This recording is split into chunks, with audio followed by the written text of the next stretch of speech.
That's not right.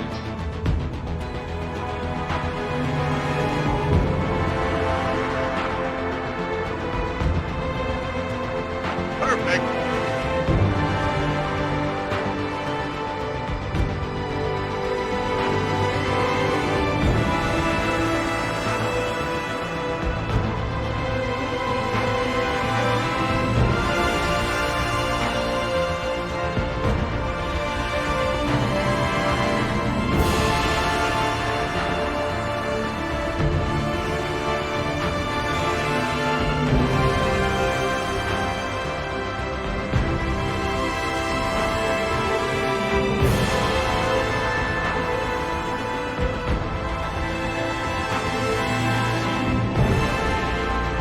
Excuse me while I whip this house.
I know what you're thinking, and the answer is yes, I am available.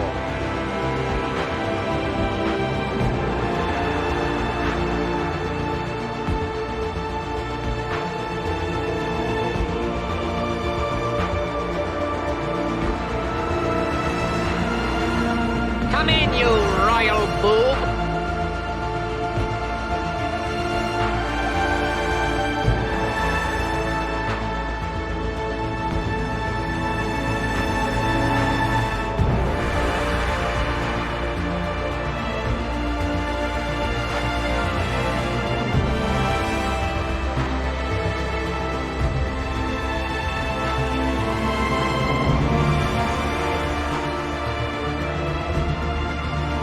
His name is John C.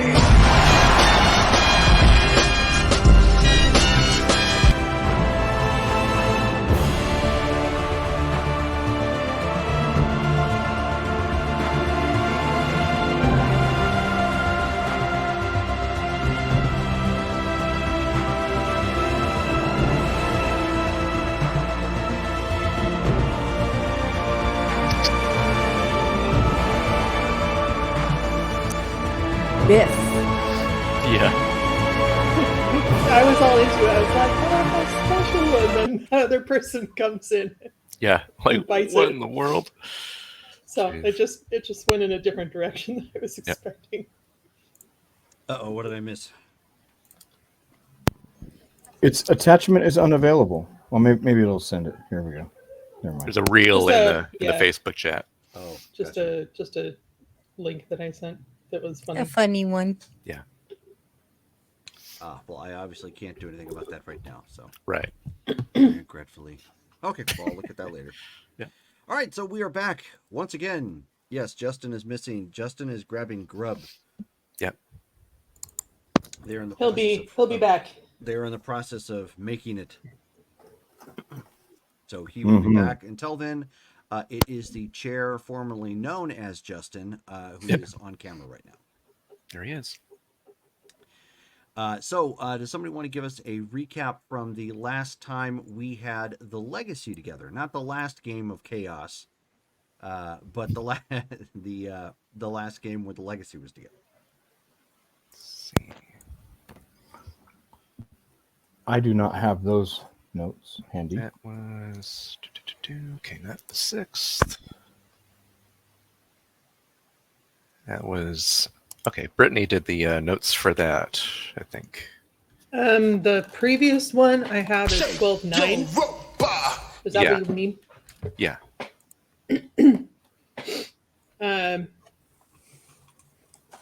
you want me to read my notes? Go for it. They're probably, I don't know how good they are. So we go into Transnistria in our plainclothes. It looks like Cold War Russia. Propaganda posters are still up. Cars are all old and Russian. People give us the side eye. Soldiers patrolling on foot like police, occupation-esque. Goals: locate General Pyotr Yanovich, who is the Russian leader overseeing Transnistria, possibly backed by the FSB. Possibly we want to overthrow the government for Baron Damocles. Otherwise, SPB is being used by the Ubari, or people going missing. Also, evidence of mainframe. Look for large quantities of electronics/energy. So when we get there, Sean wants to find a hostel. We get to the main plaza, find someone who speaks English at an elementary school with a dance club next door. Hyperion can write Russian. He communicates with a woman who's worried about talking to us. She suggests we meet at a cafe at 4 p.m. Cheon zips back to Strongford to get some money, about $5,000, equals 110,000 Russian rubles in a briefcase. Miss Petrova is in a booth at the cafe. Hyperion sits with her. She says secret police disappear people who speak against the government. She doesn't recognize General Yanovich's name. She says the Russians helped them separate and are peacekeeping for them. We give her 200 rubles for her trouble. The team goes touristing. Lightbringer takes the air cloaked to do an aerial survey. There's an open area by the Dniester River, possible soccer pitch, 4 buildings in a square, 2 unfinished. In the center, there are a lot of tarps with light emanating. Around the field are cars parked haphazardly. It's a flea market, and it's hopping. Other areas of note is the army base. No tanks, really. Seems very chill. We head to the hotel before, hostel, before comparing notes. 3 rooms for 60 rubles. We'll see about buying a car and investigate the flea market tomorrow. Hyperion spends the night learning to speak and understand Russian. Next day, the innkeeper gives us a good deal for rooms the rest of the week. He has us hire his son Yuri to drive us around. First breakfast at the stadium. He drives us in a Sprinter van with emission trouble. Oh, Yuri speaks English. We have a hearty, greasy breakfast and then ask Yuri to take us shopping. He takes us to a shopping area that's not the flea market. He will take us to, presumably, the flea market at night. In the meantime, they ask Yuri to give them a tour. Oh, I guess we ask Yuri to give us a tour around the city and ask him about it.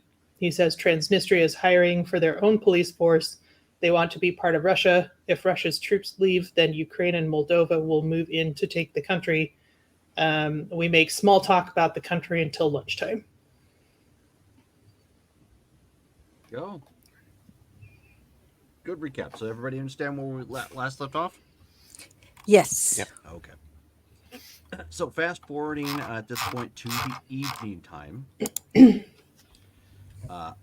So now you are, my understanding is you're going to be going to that quote unquote flea market or the marketplace that you saw before. That was the plan. Okay. Has anybody changed up their clothing at all? Or just kind of still going as is? We were all dressed in like regular plain clothes. I figure we'd just still go as is. It might look suspicious if we all suddenly changed into something entirely different. Okay.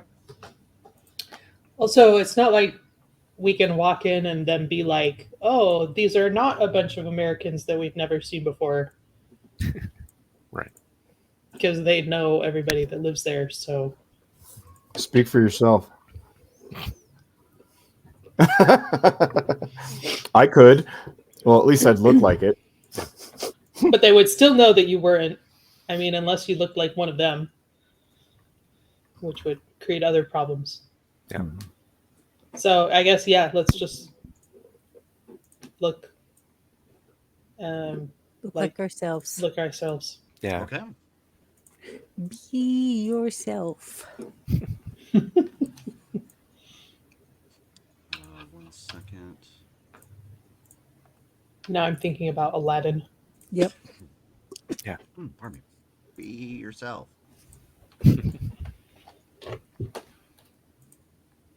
You're welcome.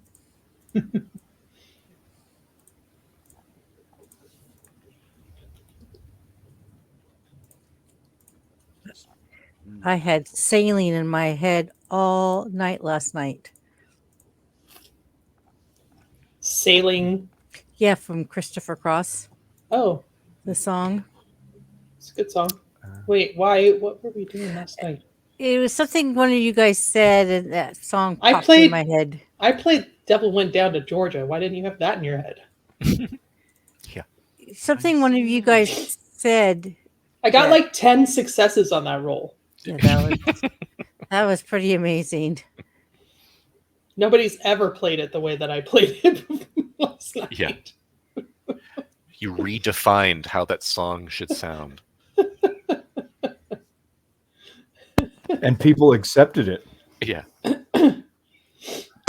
Yes. Okay, Well, there we go. her poor character, like failed the last couple times that she tried to perform in front of everybody, Mhm. and being a corridor that's like death. I spent so much willpower last night. It wasn't Yeah. even funny. You were not going to fail. Right. No, Davey, he doesn't get a humanity point for how well Sophie played Devil Went Down to Georgia. Why would that constitute Henri getting a humanity point? Because he's that Oh, low. I just guess. from my influence? Yeah, Right. because you were that good and heavenly, Hmm. maybe. I don't know. Interesting. Okay, so you recall Yuri at this point. Yuri comes back and picks you up, taking you down the streets of Transnistria or Tiraspol as of this point. Driving by, some of the buildings, here it's a much different look at night. A lot more quiet, much more subdued. It's clear that from looking around, if you don't have a reason to go outside at night, you don't go outside at night, generally speaking. So once you get off the main roads, you see very few cars. Traveling down south and heading back to the location where that marketplace is located.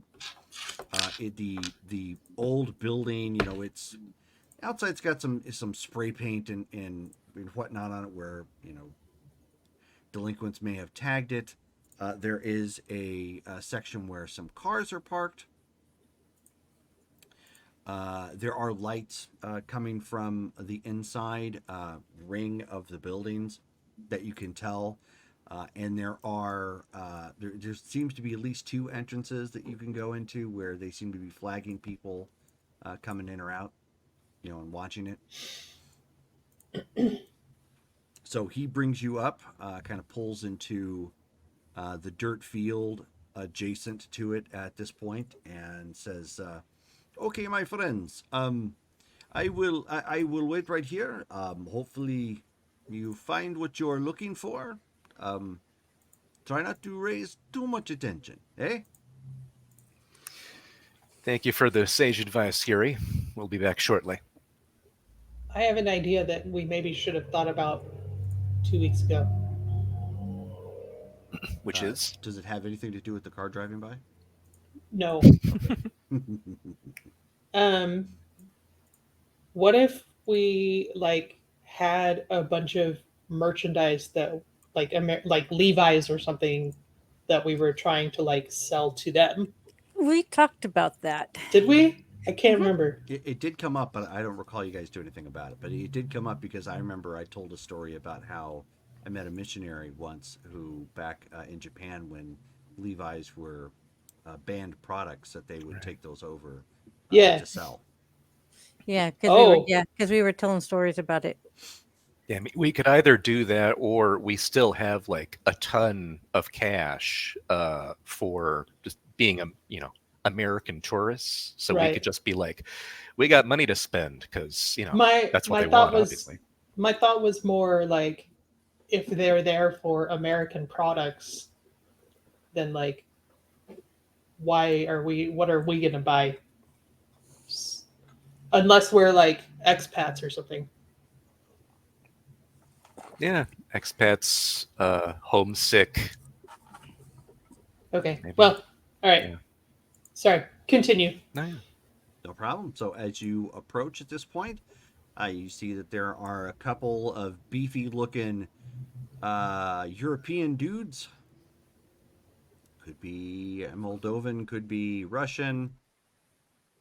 At either rate, they probably speak Russian, and they look like they're ready to fight.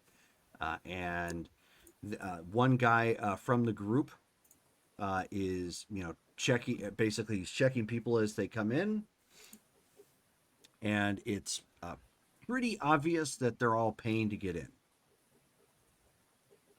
Okay. So we'll get in line, so that we can like make our way in. Okay, so a couple people go in before you. Do you come in? He holds his hand up, and he says, in Russian, he says, "Who exactly are you?" My friends and I are American tourists. We heard this might be a place where we can purchase some interesting merchandise. So that the guys kind of like look, to each other, sort of thing, and he says, "Interesting merchandise has price tag. We have money to spend. It's 200 rubles apiece." Very well. Grab Do we the, know if that's the same price that everyone else was paying? You weren't really paying attention. It's hard to say. Okay. Yeah. That's like But- what, like But total in of 50 fairness, cents. But in fairness, you're Americans. I mean, and not getting this isn't really a racist comment per se, but like when you go to Mexico and they know you're American, they're hoping to get that American dollar. Yeah, that's they going to go a lot further. Yeah, Right. they assume that you're there with money. That makes Yeah. sense. Same. I'm just curious whether we're getting ripped off. A lot of countries get a false image of us because of a lot of the TV shows. right. Like when I went to Panama at that time, you had Dallas and Knots Landing and stuff. And so everybody thought that's how everyone in the United States lived. And they were really shocked to find out that I didn't really have all that money. So, yeah. But okay, so then Hyperion will turn to the group, and then of course in English be like, the entry fee is going to be 200 rubles for each of us. And how much is that in our currency? Well, Are we you do asking have the that in rubles. character out loud? You get to Hyperion in English, yeah. Okay. Well, and he picks up the briefcase that has the money they got. Fortunately, we already have the rubles. They are probably charging us more because they know they're Americans. I've explained that to them. But we have the money, and it will prove that we have plenty of money to spend, making it easier for us to enter. Okay. So it goes ahead and let's see.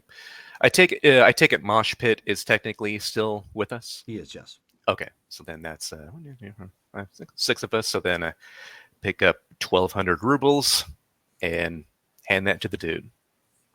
Okay. So he kind of Justin's not there, right? That is correct. Oh right, yes, good So point. it's So there's 5. 5 of us. So then 1,000. Rubles. If my calculations are correct, then 200 rubles is like $9. Okay, yeah. So not I could be actually- wrong, but even in the mid 90s, that's not that bad.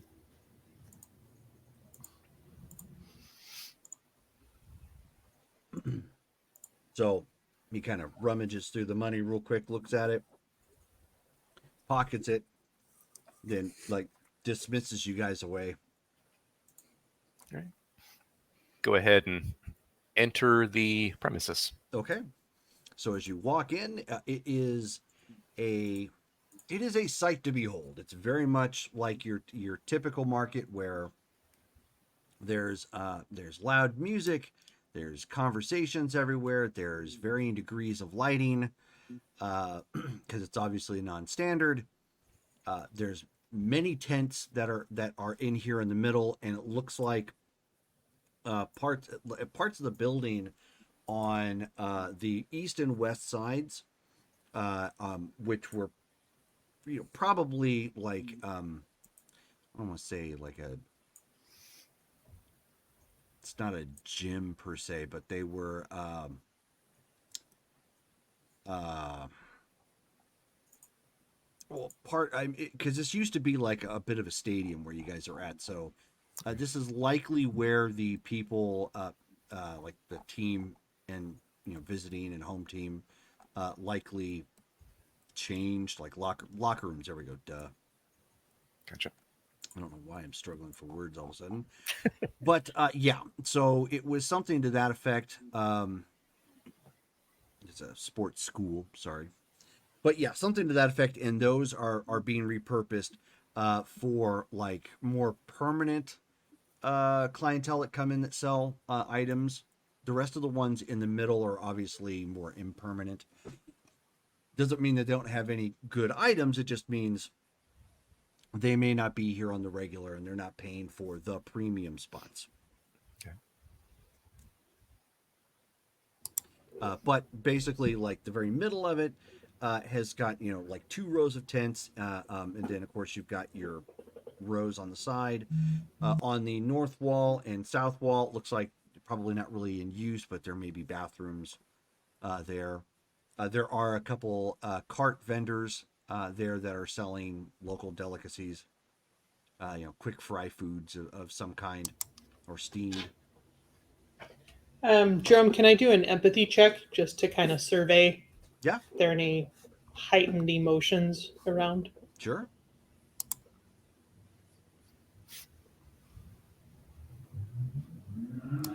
Infatuation. Do, do, do, do, do, do. Infatuation.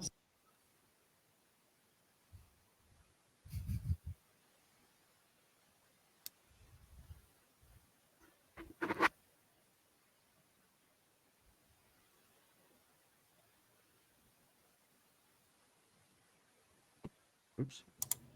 Yellow. Nice. All right.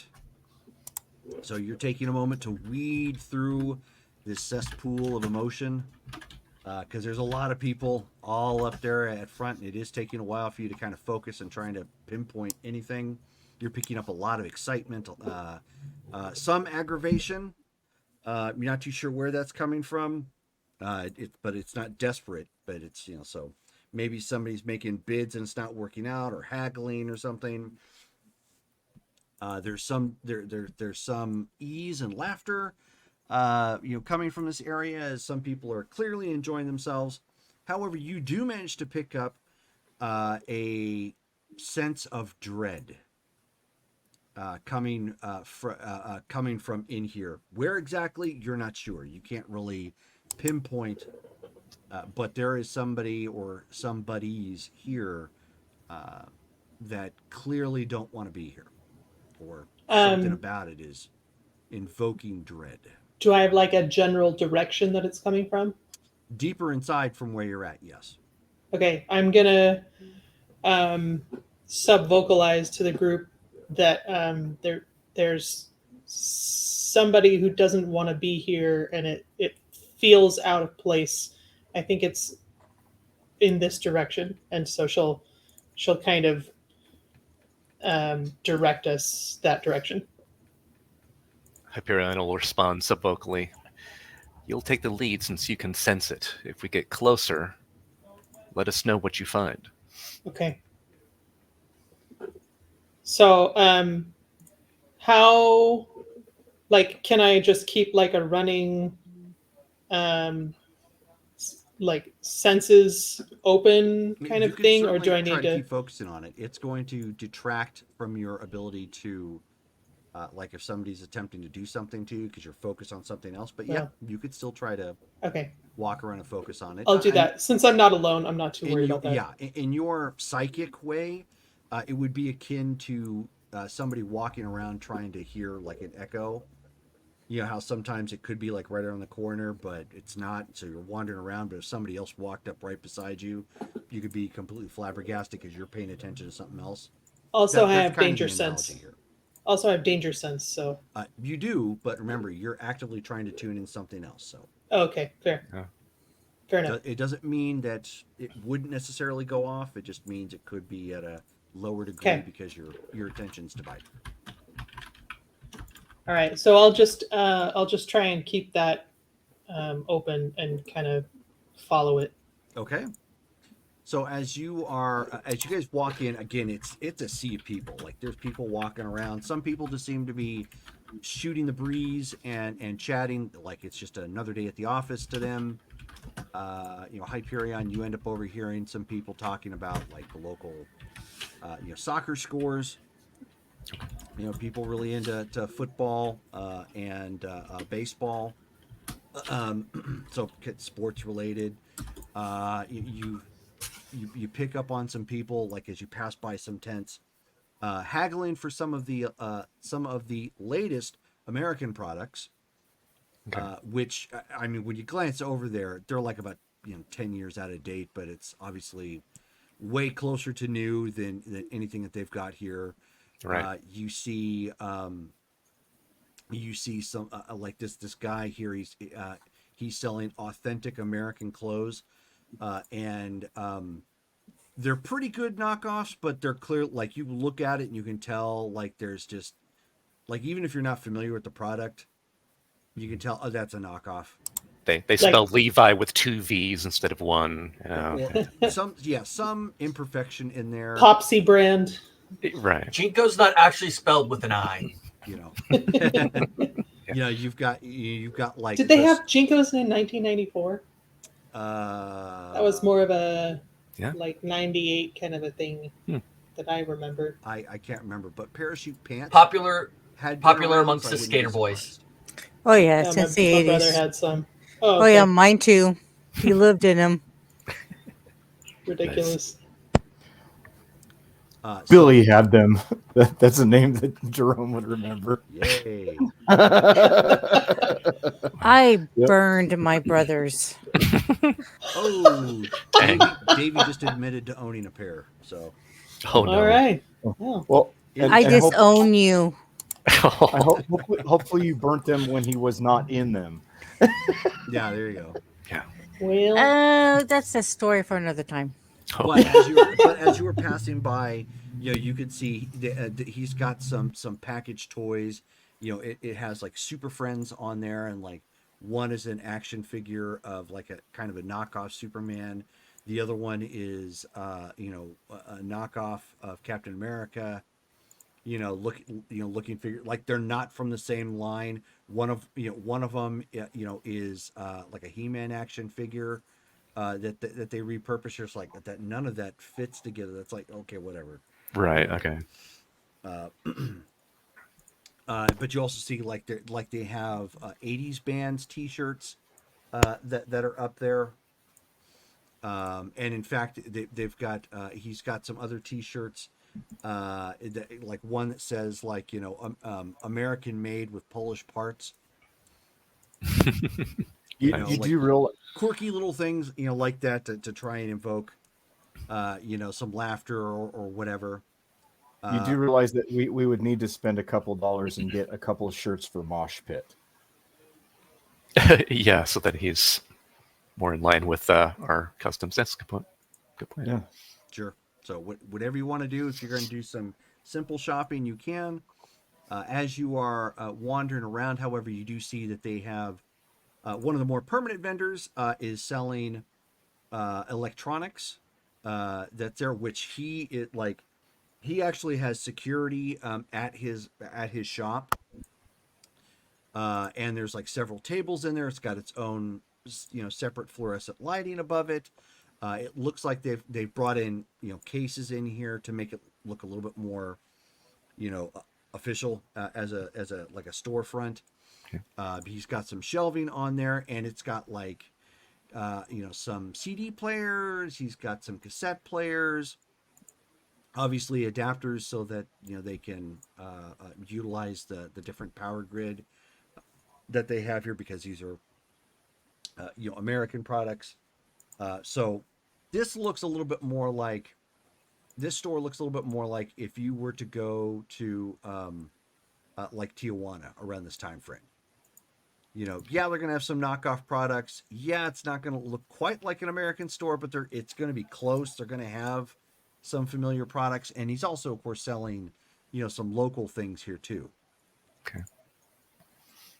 The electronics. Still haven't found the source of that feeling though yet, Brittany. Okay.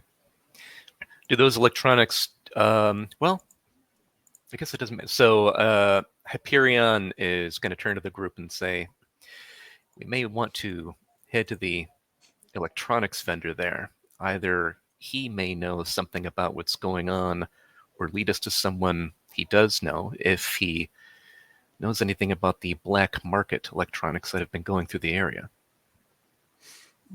Good call. And you can see that part of the wall he has set up. You can see that it looks like he actually purchased probably a wall shelf or something from some sort of home video store, because it has that look and feel. And he's got and it's the sign above it. It says American Video, and it's all VHS tapes.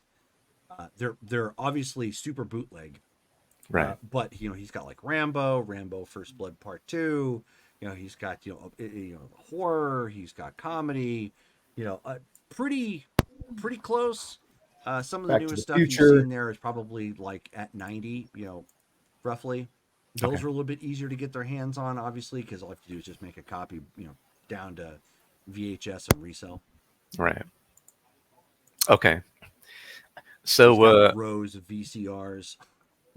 Right. Okay. Gotcha. Yeah. So he's going to walk up to the main vendor.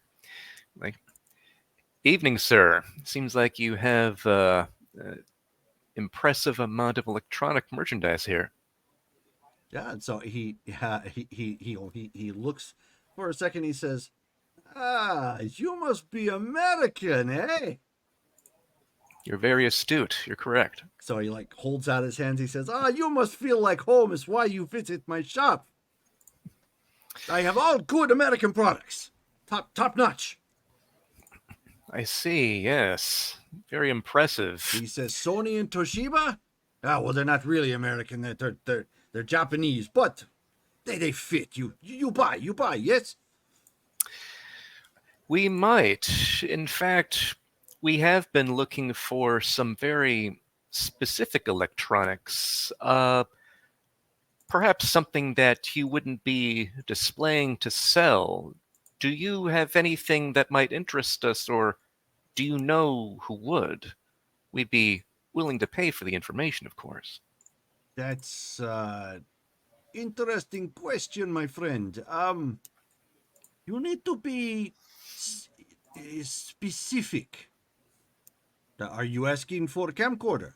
I have camcorder. Just don't point them at the police. They tend to not look very kindly at that. We would not see you again. I see. Something that perhaps would not be, and he moves in a little closer, and then under his breaths, he's less legitimate, perhaps. Any advanced electronics, if you understand what I mean. Advanced electronics. So you looking for something military grade? If possible. So he kind of like looks around a second, and he's keeping his eye up, but you can see his hand kind of lays out on the counter and does one of these numbers. Okay. Hyperion will grab like say like we have a ton, so he'll grab like 1,000 rubles, and he'll like fold that up and like slide it across the table under his hand. Okay. So he takes that, and he can feel, as it's folded, like that's got some heft. Yeah. And he's like, Then he says, "You must be careful, my friend, about asking such questions. These marketplaces, they have eyes and ears. You don't want to get the wrong kind of attention." Understandable. I'm hoping that you will have a short memory and forget we had this conversation, of course. Oh, my memory's always faulty unless it comes to proper American items. Of But course. I deal in British as well. If you get the British, it's okay. He says, it sounds like to me you wish to speak to Benedict Yakovich. He has tent other side of the square. Should we tell him you sent us, or is there anything else we should you say? don't wish to. Don't put my name to this. I see. It was Benedict Cumberbatch. What was the last name? Yes. I'm saying this out of character. Right. Yakovich. Yes. Yakovich? Benedict Yakovich. Okay. Weird Al Yankovic. Benedict Bumbersnatch. All right, so Hyperion's like, I appreciate it. Do you know if there's anything we need to tell him to indicate what we're looking for? He says, hey, if I know these things, I would share, but alas, I do not know these things. I see. I am but humble merchant and purveyor of Western items. Of course. Thank you, sir. Could I interest you in the VCR? We may come back soon. We will be here for at least a little bit. Much to purchase, you understand. Oh, of course. This particular model has 2 slot, 2 video, good for a copy. We'll keep that in mind. Thank you. Okay. Turns so and you turn to walk away, and he goes and he starts like talking to other customers that are in there. yeah, He's clearly doing well for himself. Like, I mean, people are, because you can't really get this stuff anywhere else. So they're just like, finding ways to scrape coin together to get some of this stuff. And of course, he's got, a TV displaying like, a movie like you would imagine a video store doing, and people are kind of huddled around it, watching it. Funniest thing, of course, it's the first Rambo movie, but it's dubbed in Russian. And of course, the voice actor isn't all that great. Just, whenever you dub, it's not much different than early dubs in America. Dubbing in Russian, you're just looking at it, you're just like, oh. You can't help but look at that and just have that dog who heard an odd sound face, just like, yeah, gotcha. It reminds me of when I was taking Japanese class in high school. One day we watched Back to the Future, dubbed in Japanese, and Marty McFly was a bass, and it was weird. That's funny. It was weird. It was weird. So then Hyperion will turn to the group and he'll sub-vocalize. He knows of an individual named Benedict Yakovich on the other side of the square who may be willing to deal in military-grade electronics. I think we should head that way, unless... Lightbringer, have you been able to narrow down the location of the distress? Jerome, have I picked up on anything further? No, you feel you're closer, though, where you're at. So maybe on this side of the square somewhere? And it's presumably in the opposite direction from this Yakovich guy? Yeah. No, but we're closer. If they Do are you in wanna- a, Do we want to split up?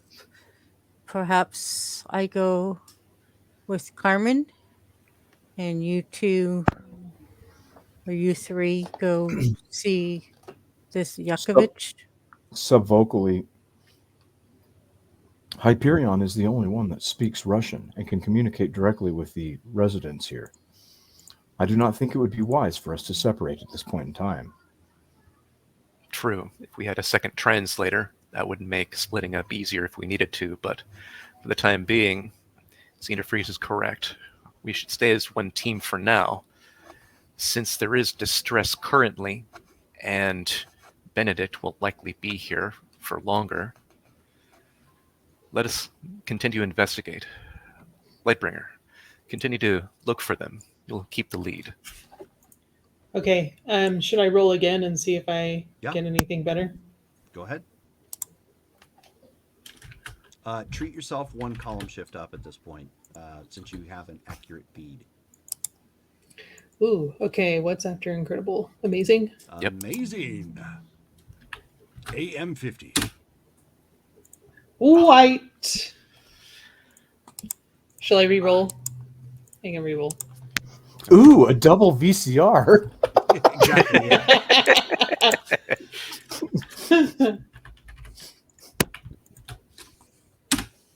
Yeah, all of a sudden you're like, oh, but hold on a second. But wait, there's more. 95. There we go. Red feet. She's like, but Hyperion, he's throwing a Tamagotchi in with this. Focus, Carmen.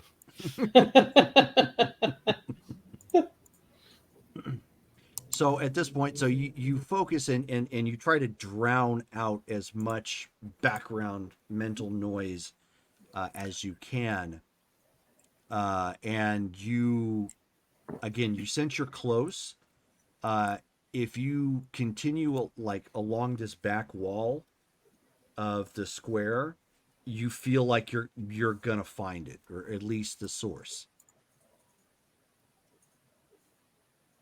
So you were Okay. you're like at one of the corner stalls. If you go down to the other corner, it feels like Okay. So that's the direction you she'll need to go. she'll walk in a very purposeful way to just try and follow it. Okay. Following right behind. Okay. Mhm. So you guys are, walking along, and as you walk along, of course, there's other vendors who are barking at you, try to get you to look at their wares. Most of this, they're all, they're selling trinkets, they're selling, other, items, all of which, look like they probably would be valuable to the right customer given, where you're at.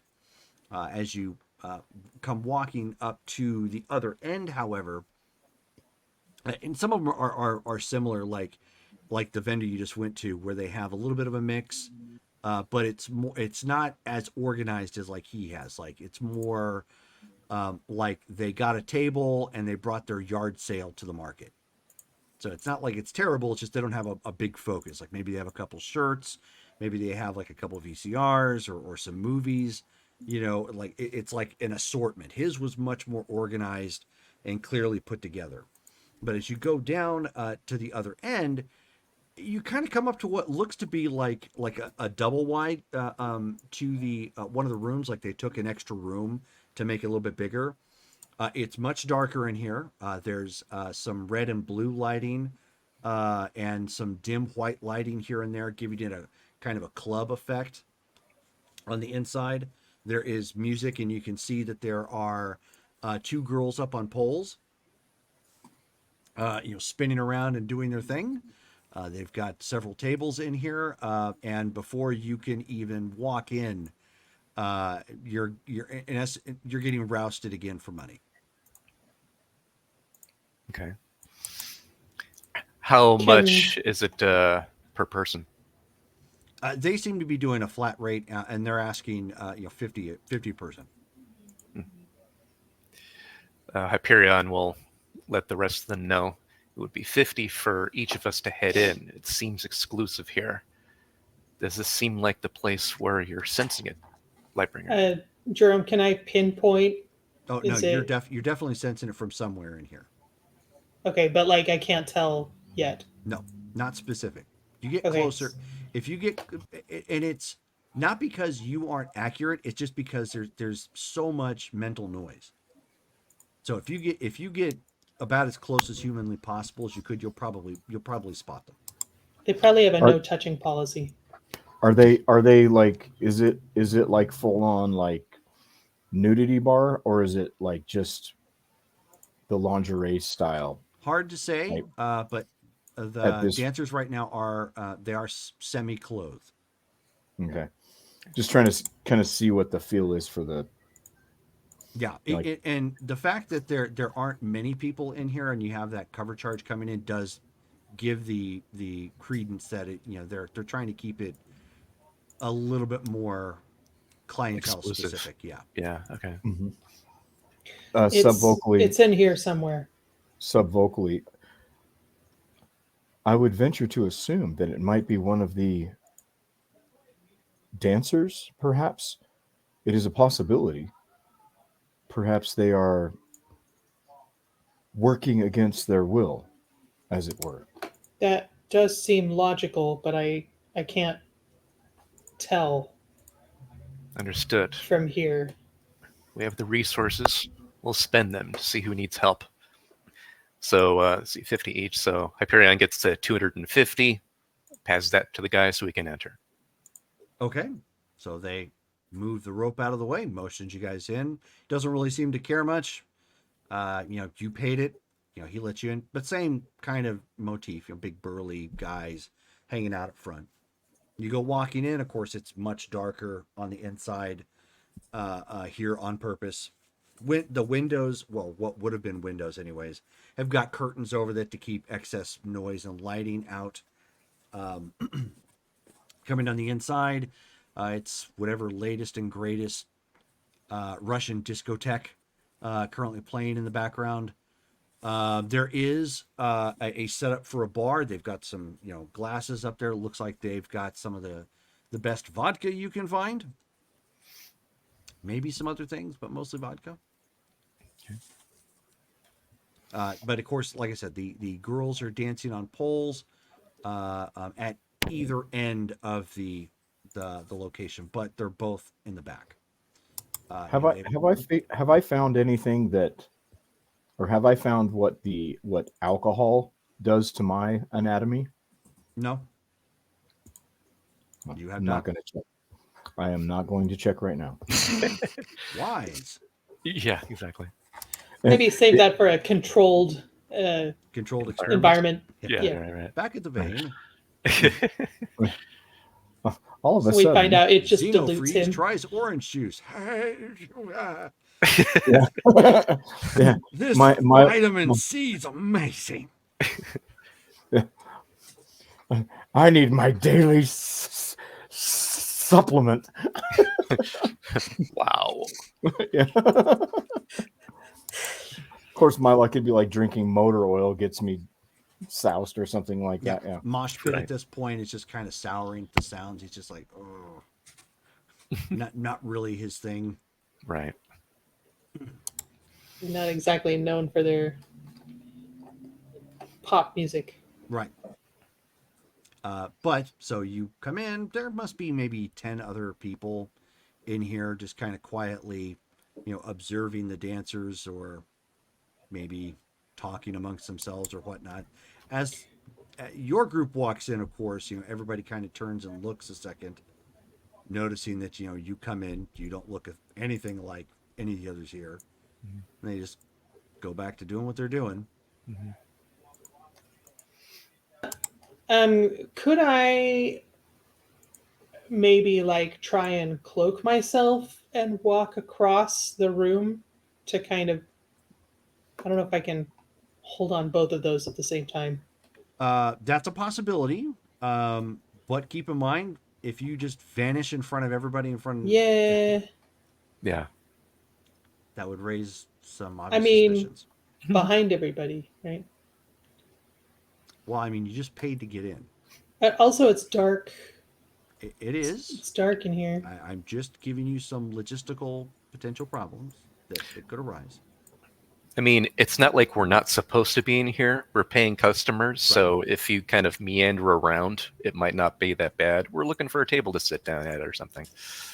Okay, yeah, I'll just do it. Maybe Okay. it'll bring a little attention to me, but Sure. I'll just walk across from one end to the other, kind of slowly.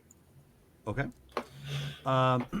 So are all of you following her, or are y'all just trying to find a spot to sit as well?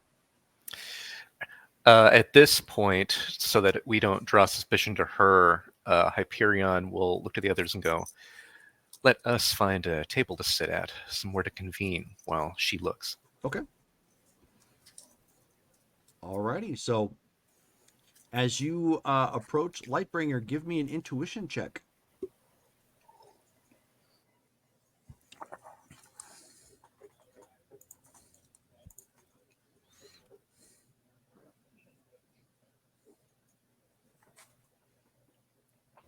Yella.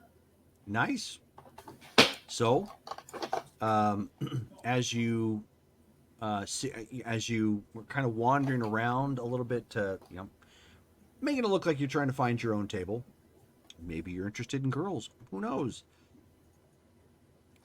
You happen to glance up. It's hard not to see the girls because, I mean, they're specifically there on poles or dancing around trying to get that attention.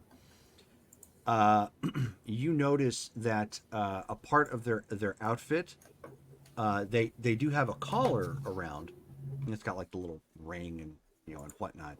But as you're closer now, you can tell those are functioning collars. And I don't mean in the fetish sort of way.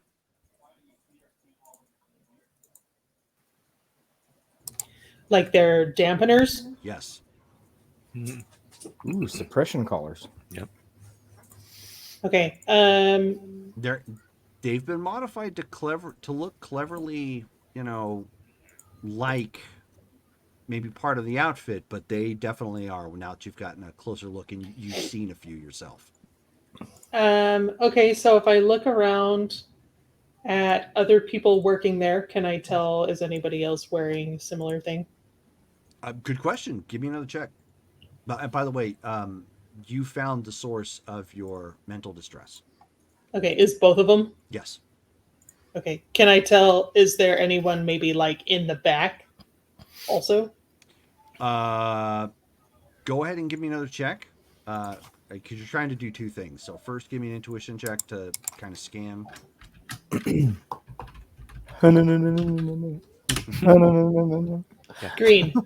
Green on intuition. Okay, so you're kind of look around the crowd again. You don't see anybody else, but you do see a man sitting beside himself, kind of lounging a little bit in a chair. His particular chair looks much more comfy than the other chairs that are around here, and he's got his eye on you. As you, of course, have gotten close to the girls on the poles and have determined kind of what's going on there. If you'd like to give another emotion check. Emotional damage. Yeah. Let's try and avoid that. Emotional damage. Yellow. Nice. Okay. It's a little late for that, by the way. Yeah. Emotional damage. So you focus again, and you pick up more. You can't tell how many, but it would appear behind the door that leads to the back somewhere. There's definitely more. Okay, she'll kind of mosey in the same vein back over to the table. Okay. Where everybody else is sitting down, and then she'll say, those girls are wearing, subvocally, those girls are wearing dampener collars, and there's more distress elsewhere. Like, backstage, maybe, I don't know. Also, check out the fat cat over there. Go ahead and look at the guy. Okay. You said the guy was he literally like a big obese guy, or just He's not big and super obese, but he's husky, and he's okay? got a I was more much more Right. confident I know. stare I know. than the I know rest. what your terminology meant, but yeah. yeah. I I just, was more implying the high rolling kind of aspect. Yes. And as you look over there, he looks back at you. It seems And like he looks It's at clear me. he kind of kept his eye on Lightbringer as she walked back to the table you guys are at. Hmm. He may be the owner of this establishment. It seems that we have found at least some of the individuals that we need. I can try to investigate the back rooms clandestinely. While I'm doing that, make small talk here so as not to arouse any more suspicion. I'll see what I can do. We should probably order some drinks or something. yeah. Excellent I agree. idea. So Hyperion looks around. Are there any like waitresses or No, anybody you'll have to go to nearby? the bar and order. Okay, so then he'll get up. He'll take some money with him, not the whole briefcase. He'll take some money and then head up to the bar and order like one drink for each of us at the table. Okay, so he slaps down some glass cups. It's going to come to like, we'll say, I'm having to guess this, and I'm not going to do this level of research, but we'll say it's like 25 rupees. Okay, yep. For everybody. Gotcha. All right, yep. Pays that. So Except he just runs a glass of vodka across the glass and gives everybody vodka. Thank you very much. Picks those up, heads back to the table, sets them on the table, slides them to each person, puts one in front of himself. Then he says, and now I begin. If anybody is trying to speak to you, you need my attention, go ahead and let me know. Jerome, can I surreptitiously use the medical scanner? Maybe like point it under the table or something? It's big enough that if you did that, It would be obvious. it's gonna look awkward because all of a sudden you're gonna like reach under the table and the table's gonna go poof. Okay. Okay. All right. So it's big enough that it's like a small camcorder sort of thing. So it's not like you can carry it around in that quantum entanglement field, no problem. But pulling it out, it's obvious. It's not like a small device. Okay. It's not an old school flip phone. No, it is not an old school flip phone. yeah, Maybe not we quite. ought to work on streamlining that. Yeah, miniaturize. Good idea. Hard track it. Yeah, Yeah. exactly. So then Hyperion's then just gonna Nanotechnology. yeah, there you go.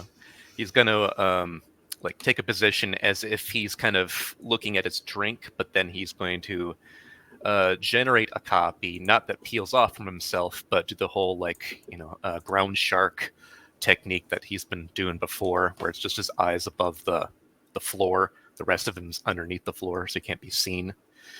And he's going to have that kind of appear just in front of the door that leads to the back so that he can see it, and then he'll take control of that copy and have him move into that back room and do some reconnaissance. Okay, sure. So we'll get that in a second. So Justin, Yes, sir. the next day rolls around. Oh yeah, I forgot about him. And, Sorry. ouch. It's okay. I'm back in Shrungford. So at this point, the next day is rolled around. Your encounter with the other heroes and attempts to put down those giant collector bots, whatever the heck those were, has passed. What are you doing? Did I pass along the tracking information to Aegis? Remind me again what tracking number or tracking information it was? I put a tracker on the bots because they had gotten away with three of the people. Correct. Okay. Yes. So if I pass it along, they said that they're going to look into it. They're going to look into it, but they as they are not contracted to act in this particular matter, they're going to have to hand that off to the authorities. That's fine as long as he done the right thing. He couldn't catch up to him, and his power set does not allow him to safely recover the civilians. Cool. Okay. Yeah. Now, if he had his lightning bolts ready, oh yeah. I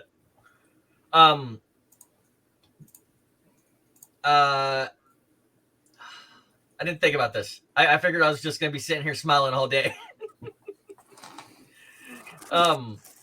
He will head in and he will try to have a normal day, do his workout, continue to work on his EMP. Okay. So let me go ahead and roll that lovely little bean footage. Go ahead. Oops, wrong server. There we go. Now, if I did you turn in an updated character sheet? I haven't had an updated character sheet since September. Okay. It's been everyone else's turn. No, that's fine. I was just checking it because I'm not in that folder yet. Speaking of which, yeah, it is now your turn, Justin, in the improvement cycle, and we have 15,340 banked karma to spend. We can do that later. Yeah. I got a white feed on that, so no. Okay. Still not generating EMPs. Are you? Well, you are attempting to. If you're trying to do a quote unquote EMP, you're going to need to get your electricity up first, more. At least if you want it to be effective.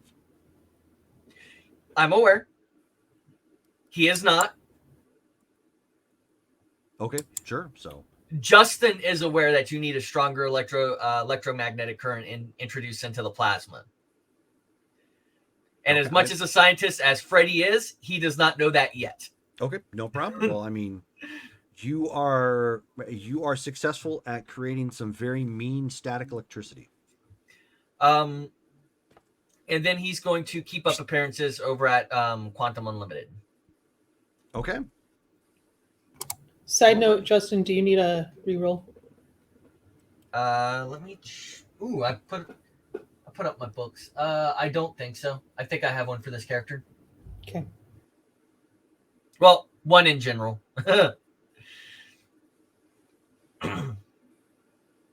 Or well, no, the way he does it, so 2 rerolls. I've got one on the books for each character. The way I sorted it out in my head.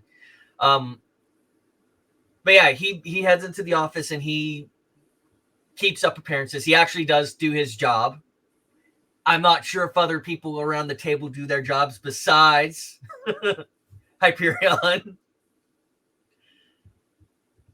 But yes, he goes in and he tries to get donuts for everybody again because he's not sure if they got out to everybody last time. But yeah, he'll take in like 4 dozen donuts, 2 dozen for himself, and 2 dozen for the rest of his team. Okay. No problem. All right. So you are doing the dailies then at work and working on your powers and spreading the confectionery love. Yes, it's how you make friends in office environments. You bring in food. Pizza parties. Yep. We need you to work overtime, but we're giving you pizza. How many hours of overtime for how much pizza? Right. Yeah. And how frequently does this happen? Okay.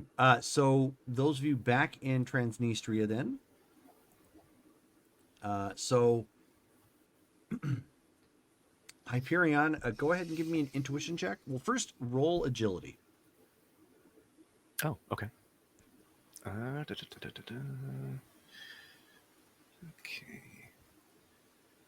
That's right.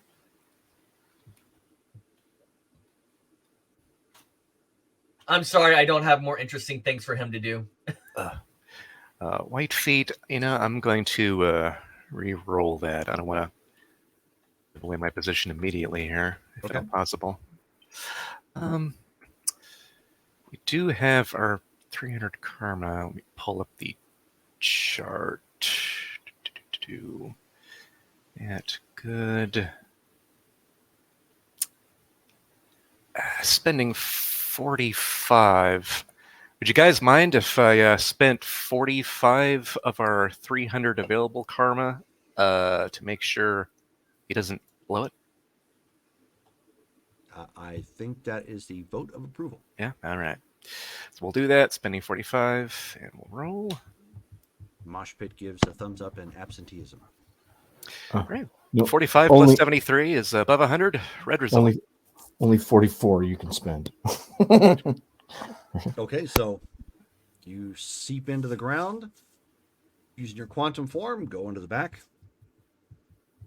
So you basically, I mean, it's back rooms being back rooms. There is a non-public restroom back here. In the hallway, there's a couple cases of extra alcohol.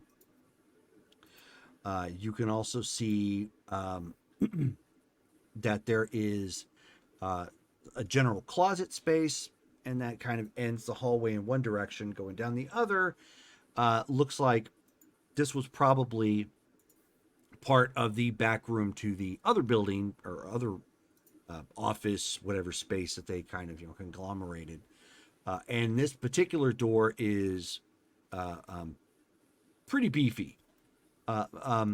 Not like a steel metal door, but like one of those thick wooden ones with like hardened latches and whatnot that you can throw a beam of wood over.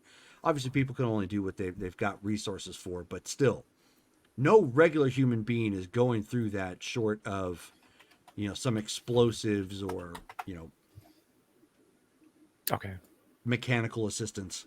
Gotcha. Somehow. So it's strong enough, but when you pass under that door, at that point, there is one guy back there, and he's currently watching. Some old Disney cartoons on a TV, and he's got a TV VCR combo, and it's currently playing. It's currently playing the it's the Mickey, Goofy, and Donald Duck Halloween episode. It's like super old, and it's got where they encounter ghosts in a haunted house, and so he's kind of cackling and watching that himself. He's got a pretty big sandwich in front of him. And some alcohol sitting on the table right there, and there are 3 cages in here. You can hear that there is a hum coming from it. Okay.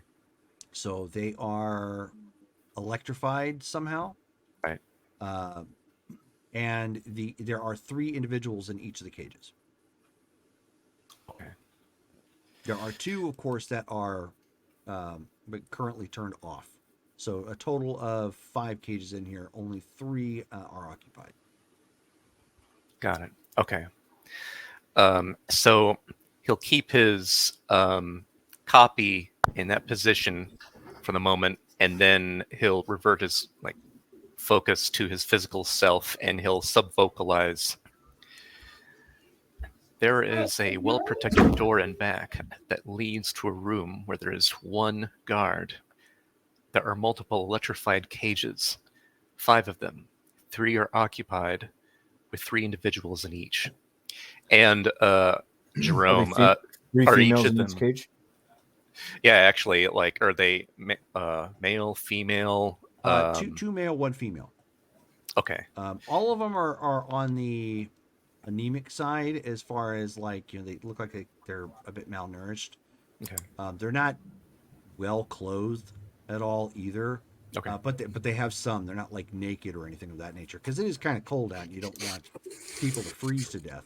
Right. One of them, one of the males has an extra arm, so he's got 2 arms on one side, 1 on the other. Another one has the other guy. He has kind of stringy looking hair, almost wiry like looking. So it's a little bit on the long side and comes down a little bit more thicker and wiry, more like a, I don't want to say like a mane per se, because it's a little bit more coarse than that. Okay. But almost as if it looks a little unnatural. And he has bizarre markings on his body. The girl is actually fairly cute, but she has almost Battle Angel Alita sized eyes naturally. Okay. And she looks like her fingers are probably a little bit longer than probably they should be. Got it. I'm guessing each of them is wearing a collar. They are, yes. Okay. And so, is it just those three in like one cage, or is there one? No, there's a total of individual in 5 each cage? cages, Okay. and they're all in one apiece. Presumably, now Okay. that you see this, the 2 open ones are probably for the dancers out there. Right. Okay, got it. Okay. I Got it. misunderstood. Oh, I misunderstood. yeah, I I was. thought there was Yeah, 3 yeah. people in each cage. Yeah, Okay, I was so thinking it's that too. just 3 people Oh. total. Got it. Okay, so then Okay. Hyperion is like, there are 3 individuals total. It's clear that they are SPBs. Their forms make that obvious, and each of them is wearing a nullification collar. There are 2 empty cages, likely for the 2 dancers. Again, the cages are electrified. I can hear the hum. They don't have it synchronized properly. And there seems to be only one guard. He's watching television. Well, we can't leave them there. Jerome, do the dancers have any unusual No, appearance to no, them? they do not. Okay.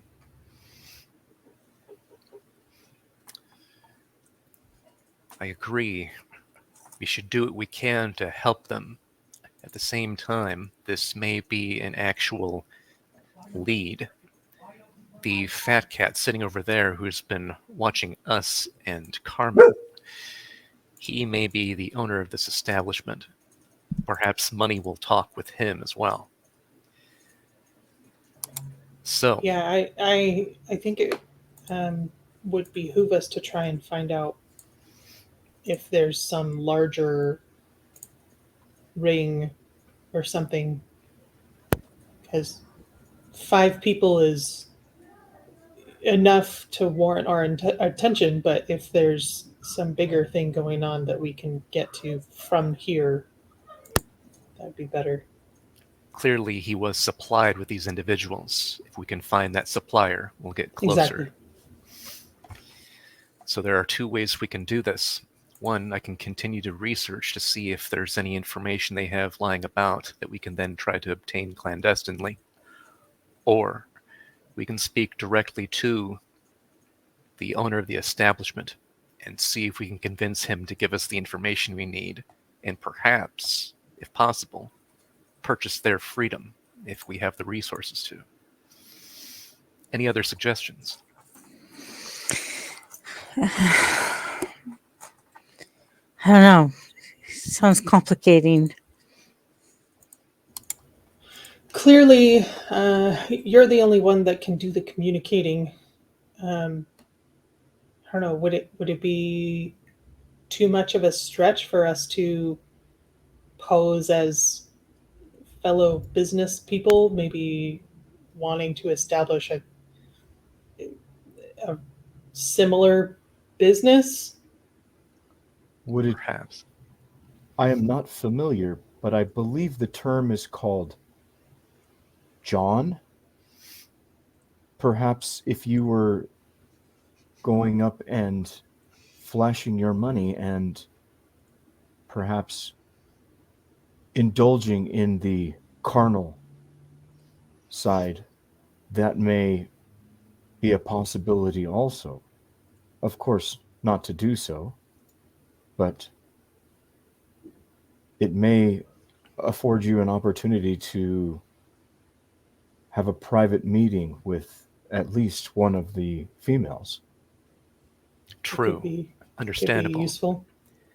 We could theoretically do two things at the same time. I could act primarily as a distraction. He looks to Shone and goes, "You are quick and very adept, especially with your hands. If I were to distract the fat cat, would you be able to see if he has a key or something that would deactivate the collars on him? If there's anyone who has it, it's likely him." Well, I can try. Excellent. Then I will begin to talk to him. You go up behind him when he's distracted and see if you can find a specific key. It will likely be electronic rather than just a typical physical key. If you obtain that, we can head back, and it could be possible for all of you to perhaps teleport in the back, subdue the guard, deactivate the cages, and teleport the individuals there to safety. Meanwhile, I can try Xenofreeze's idea of perhaps purchasing time with those dancers and go into a private room. You then teleport to my room, and we escape with them as well. So I can make an illusion to show you sitting here and cloak you when you're moving over and attempting to pickpocket him. Excellent. where are you wanting me to teleport them to? That's something we need to determine. I mean, am I sending them back to home? the hostel, maybe? Well, If- you said that they're going to need attention. I don't think the hostel is the place to leave them. Well, it They could be a may- place to regroup. As you guys are kind of talking amongst each other and making plans, you can see that that there's a little bit of a scuffle inside the club at this point, and the fat cat sits up and casually sits up, and they pull one of the guys over,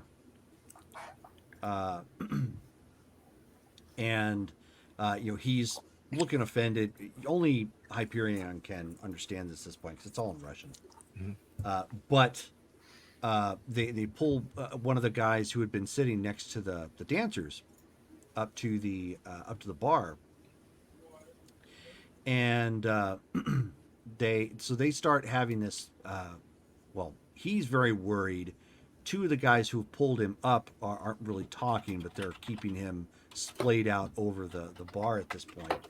And the fat cat, looks to him, and he ends up saying, he says, "Did you think I would not notice?" And the guy's like, I don't understand. What do you think happened? What? And he's like, "You're supposed to tip the dancers. You're not supposed to take from the dancers. That's bad form, Tovarish."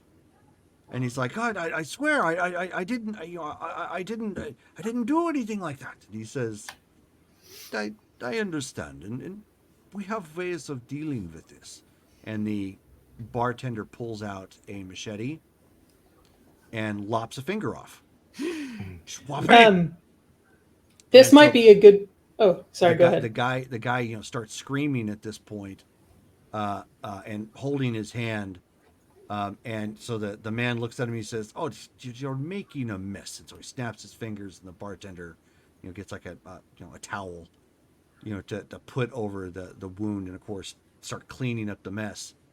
And he says, "You're going to want to see to that it gets fixed, and very soon. And in the meantime, don't ever come back." And the guy's just like, kind of panic stricken, blood rushing from his face, already at this point, just from the sheer trauma, of it all. And he goes, running outside and kind of looks around. Of course, everything in the club has kind of come to a stop, and he snaps his fingers again, and he says, dance, it's commence with the music." Yeah, when that happened, Shone put one hand on Hyperion and the other one on Xenofreeze. It just kind of Yeah. And while while everybody's attention is on the guy and the drama happening, that would be a good time for Carmen to pull out the medical scanner and just do a little med check on the fat cat. Okay. On the fat cat? Yeah. What are you looking for specifically? I would like to see if he is also Empowered. empowered. Okay, go ahead. Make a recent Okay. check. Up one column shift. Woo, I woo. thought you were going to pull a Jane there for a second. Pull a That Jane? there was one of those distractions we could have used. Okay. What's after amazing? Monstrous. Monstrous. What MN is that? 75.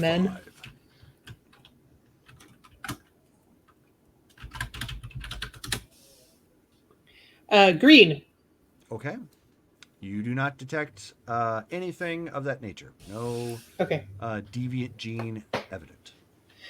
Do I happen to see any It just- kind of like a health It just readout? dings in a negative. Okay. No, he's actually, despite his size, he's in pretty good health. Okay. Nothing we could capitalize on randomly. Okay. Can I also do a check on the girls just to verify? No. Okay. No, too far away. Okay. Hyperion, give Yeah. me an intuition check. Okay.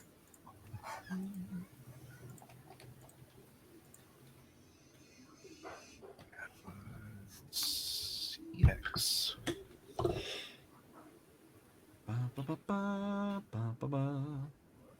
White feet. White feet. Dope. You do have a reroll, thanks to Brittany. Oh, that's right. Okay. Do that.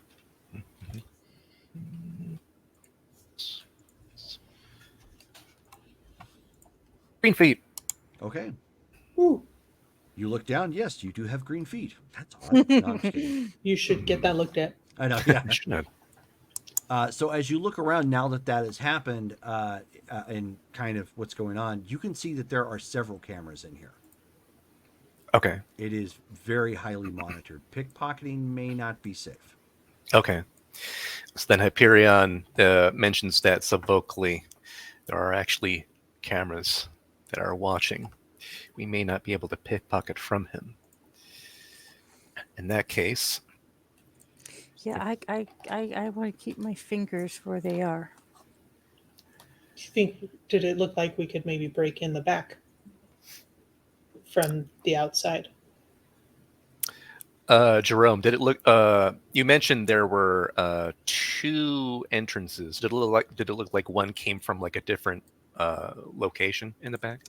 There's a back door, yes, but that particular door is pretty solid. This one is more reinforced, steel sheets and whatnot. Okay. So it Not says that you guys couldn't break it down, but it's it's sturdy and secure. right. He says, if anything, you would need to break it down. It would make a lot of noise. It seems to be reinforced and metallic. I wonder if perhaps this is something we should come back to when the club is not so busy and Carmen's able to cloak us. This looks like a job for the red grip. Sorry. He would have been all over that. Yes, he would have been. Right. Because I could teleport us in, we subdue whatever guards are in there, and we could get all of them out at one time. True. They would all then be together, each in their cages. And Davy's you, like, I gotta remember to make it with City your Hall. with your strength, you should be able to at least bend the bars enough for them to slide through. True. But It's they're not as if- electrified. We'd have to figure out how to. There has to be something in that back room that would turn off the Well, I could short circuit it. True. That should not be an actual issue. Xenofreeze, why don't you give me a reason check? You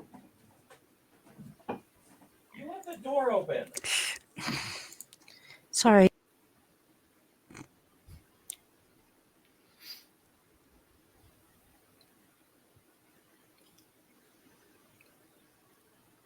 Meanwhile, back in Strongford, he is slowly writing down new ways for people to use their powers that he knows about. Okay. That works. You can control hard light. Green. Have you tried absorbing light? Green. Okay. So Xenofreeze, although your interactions with this has been very limited, it's actually more rumor mill than anything. You are aware that in the corporate sector, one of the ways that some of the other races try to get around slavery is by purchasing the slaves outright and then just setting them free when they have the opportunity.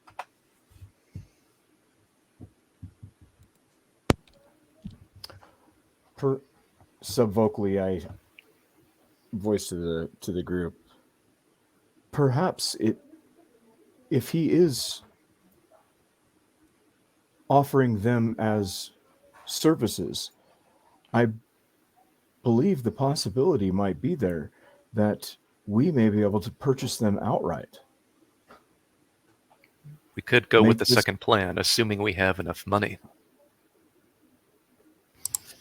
That Yes. could work in the short term for these particular individuals, but then wouldn't he just reach out to some market to get more? That may be the case, but that shouldn't stop us from saving these individuals now. He would have to put forth more effort and more capital, I'm sure, to acquire more. But for now, we would be saving them, and it would bring us one step closer to finding the source. The individuals themselves will likely have information as far as what happened to them. Perhaps they heard names and have extra info for us. At the same time, this is the just thing to do. So, in order to mitigate danger, I will go and talk to the fat cat and see if he's willing to sell them. We'll see what the price is. If we need to acquire more money, Shone can return to the States and acquire that and come back here with relative ease. Once we attain them, we'll talk to them, see what they need, and then, because they're going to stand out in society, we can ask them where they would like to go, and Shone can take them there. Any questions? What if he does not agree to sell them because they're making him money? Then we will fall back to the initial plan. Instead of locating a key, we will do what you suggested a moment ago and wait until this establishment closes, where they'll all be in their individual cages. We can then break in or teleport in, deactivate the cages, and rescue them clandestinely without being seen. Okay. If we are able to purchase them outright, it may give us an opportunity to observe and find where he is acquiring these individuals originally. True, he may not be willing to give up his source. That could introduce extra competition, but I'll see if he's willing to for a fee. Wish me luck. Stands up, and he starts to walk over to the fat cat. He'll walk over to the fat cat. He's not going to bring money with him. Right. He's going to get that info first. Would Okay. you like me to follow you with the briefcase as a strong arm? Excellent idea. I'll do that. I'll carry the briefcase and I'll just basically be holding on to it, basically like just muscle. Okay. Sure.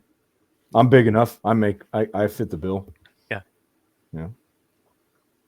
Okay. So you walk up and approach, and he, sits up a little bit as you approach, and he says, "I was wondering when you would make yourself known."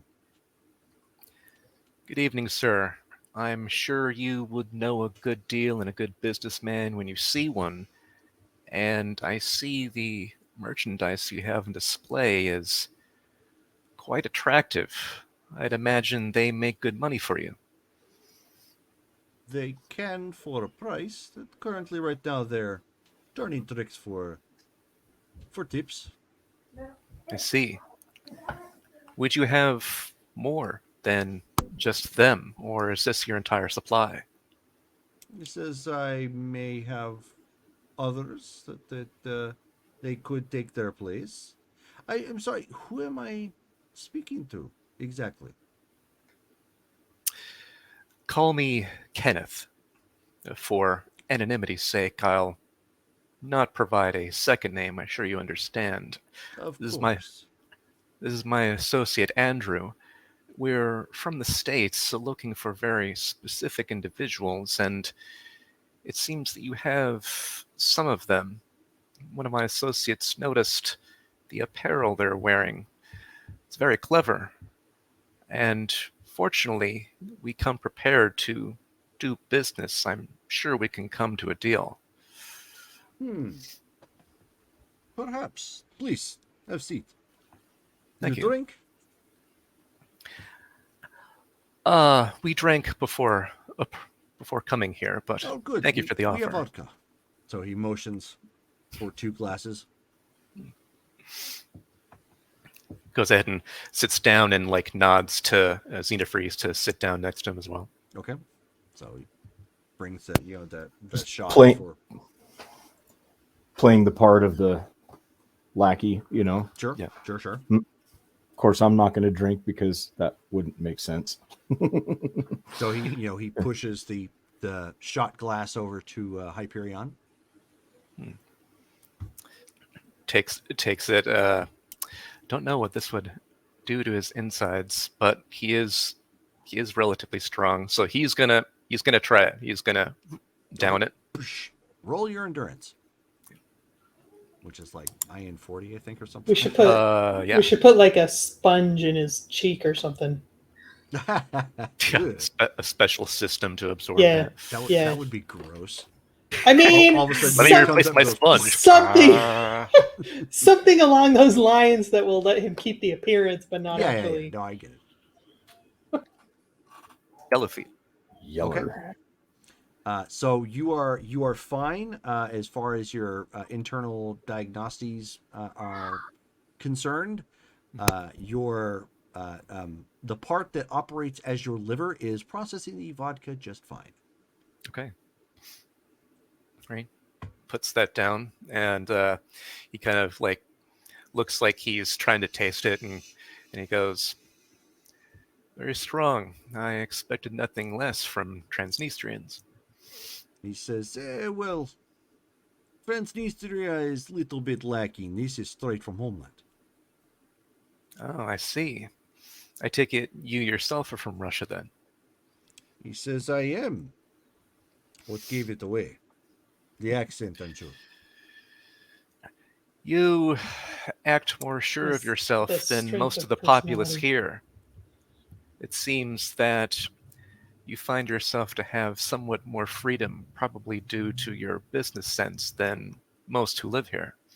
Something that you probably picked up from Russia, I'm sure. He says, you're very astute for American. I don't normally see that, but given that you are scientist and businessman, no, it would make sense. I take Mr. it you Kenneth. recognize. I see. So I take it you recognize me from somewhere, or simply something that you were able to determine? He says, admittedly, it may have taken me a moment, but that commercial for your powers division, interesting. I see. I'm big fan of American propaganda. That would make sense. America does get that around, doesn't it? It does, and so you approaching me is not so strange. Am I to understand you put on face, Mr. Kenneth? You could say I put on different faces for different purposes. As you could imagine with what I've dealt with before, your merchandise has a special quality that I'd like to examine. Willing to pay a decent amount for them. Would I'm you have a certain you price? would. This is for experiment, I take it. Not that you need to say specifically. But I'm sure there's between lines that you do. That's how you came up with that medical scanner that you have. That high tech, the piece of high tech genius. I own two, by the way. Good piece of work. Excellent. I hope it works well for you. We do what we can for the highest quality. So he orders another shot at this point, and he says, I think we can do some business. You were not followed, were you not? No, I do have some associates with me for my travels, but trust me, there is no one else who realizes I'm here. This is good. It makes sense. One of the reasons why we do business here in Transnistria. It under the radar is how they say. Of course. Especially with what you purvey. Speaking of which, what would your price be, and how many exactly do you have? He says, I have 5 on hand total. These 2 up here in the front, they're most accommodating for the normal folk. I see. Do they all have the same appearance, or do others have different appearance? I know that does tend to be something that happens to these individuals, where they become physically obvious. That is correct. The 3 that I have in the back, they were, what is the term that they gave? It is equal to the what is the Irish that they complain, the indentured servitude sort of thing, that they sold themselves into slavery for their. Anyways, you don't need the details, but they don't look normal. It is more difficult to for them to do certain types of work that we might do around here, but for you, experimentations is experimentations for these types. I'm sure you find many uses for them. I see. Well, with that said, what would your price be for the whole lot? Oh, you are an intriguing young man, are you not? I like. Let me mull this over. And he pushes the drink to you again, and he pounds the next shot of vodka. Okay, here we go. He goes ahead and does that one as well. Yeah.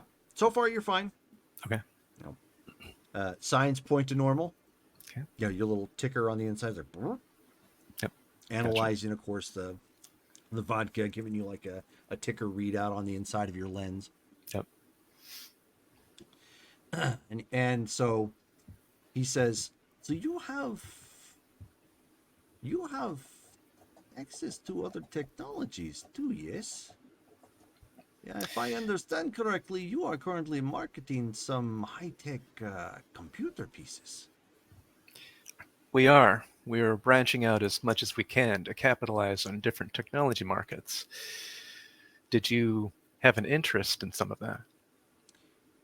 I could, yes. I think we might pull a little bit of money and trade for the flesh, if you will. Pardon the phrase. It makes it easier to move the banks less worry about all the ones and zeros. Of course, goods rather than cash transfers. Then, what did you have in mind? He ends up. He's basically what he comes down to is he's looking for a supercomputer. Okay. Like one of the, like a top-notch, sort of military grade, which you would have access to because you've got them on hand. Right. Specifically for your powers division, suited up with like 2 of your new drives, and if you threw in like 3 million in cash, he would call it for all of them. Okay. Does Hyperion know if he has Is that three- $3 million or 3 million rubles? $3 million. dollars? Yeah. Oh. Yeah. Does Hyperion know if he has that amount on hand in his accounts? Oh yes. Oh Okay. yes. Okay. Yeah, You wasn't couldn't sure. you couldn't snap your fingers to do it, but you could move it around to accounts and get it over to him. Okay. All right. So he Because says. remember, you got that loan and everything, the liquidity back here recently. Mm-hmm. Gotcha. So he says, admittedly, that is a hefty price, and moving that amount of money could raise some suspicions.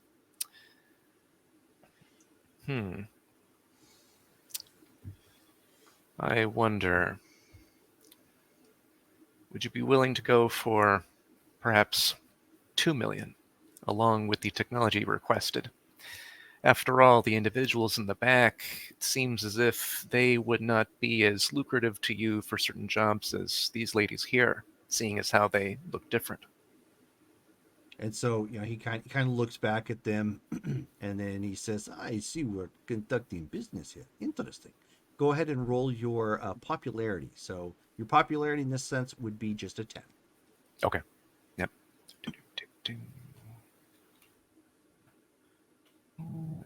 good. Spend some karma. I was going to say, yeah. just right as you said that, spend some karma. I forgot about Yeah, that. karma, Yeah. please. I already rolled. It's a white feat, and I don't have any more re-rolls. Darn it. Okay. He says, I like your train of thought, but let us do this. I must keep to the money, but I give you deal for future business. How it sound good? You provide me with computer and parts first. I give you 2. We'll take your pick of 2 in the back, and then when you provide me with the 3 million, I provide you with the others. Justin gave you a reroll too, Dale. Oh, okay. I know it doesn't count for the previous roll, but still. Yeah. Right. Thank you. So it says, you do drive a hard bargain. I was hoping to obtain all of them in one go. And as far as future business, I'm not sure how much more time I'd be spending in the area, to be honest with you. Yes, that's little problem. I can accommodate. We have ways around this. But as soon as you come up with money, I get you other people. It does not have to be long. This is just security. Of course. We're making new bond, new friendship, yes?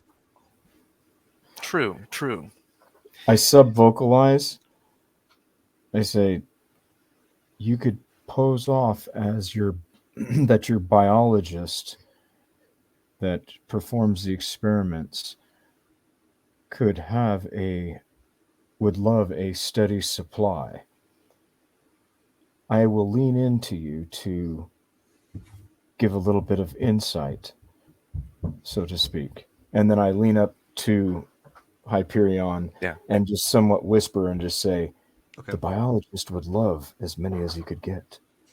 You know that, right? Some dollars, sit, I'm at. Yes. Yeah. You realize that. And so that way, if you would like any, and then I as I pull back away, if you would like any terminology, if he happens to throw anything out, I can support you on that also. And Hyperion says, our biologists and those who would be running the diagnoses and experiments, they would love to get their hands on this merchandise. I'll tell you what, I'm going to need just a little bit of time tonight to see what I can do about arranging certain transfers, to see what I'm capable of without showing my hand, so to speak. Is there a time we can meet with you, perhaps after you close this establishment, have a more private discussion? Roll once more for your popularity. This time, spending, if we're at good, guys, mind if I spend 45 again to ensure a green? Yes. Go ahead. Go. Okay. All right, here we go. Good. Worse, rolled an 85, so that turns into a red result. Okay. That turns into a purple result. Yeah. It turns into infrared. So Like he's like, so he he says. rolls so good, the guy's gonna pay you to take it. So he says, I think we can make an arrangement. Yes, that you be here. Let's say 1 a.m. Understood. And do I already know what time it is right now? Yeah, it's only like 8 at best. Got it. Okay. Evening's still young. Okay. Excellent. Will I meet you back here then? Close. We will let you know. You come to front just before you leave. I have someone inform you where to go and meet. Excellent. A pleasure. We'll see you in a few hours then. And he stands I up hope and so. stands up and offers hand to shake. Okay, so he shakes your hand in return. Right. Yeah. Looks to Xenophreeze and in English. We'll return at 1 a.m. for a more private business discussion. Kind of give that nod. Very well, sir. So then we go ahead and walk back to the table where everyone else is at. And then we get there. Hyperion stays standing as he goes, let us head out. I'll explain what the plan is elsewhere. Jerome, can I do a empathy check on the boss guy? Yeah. Make a roll.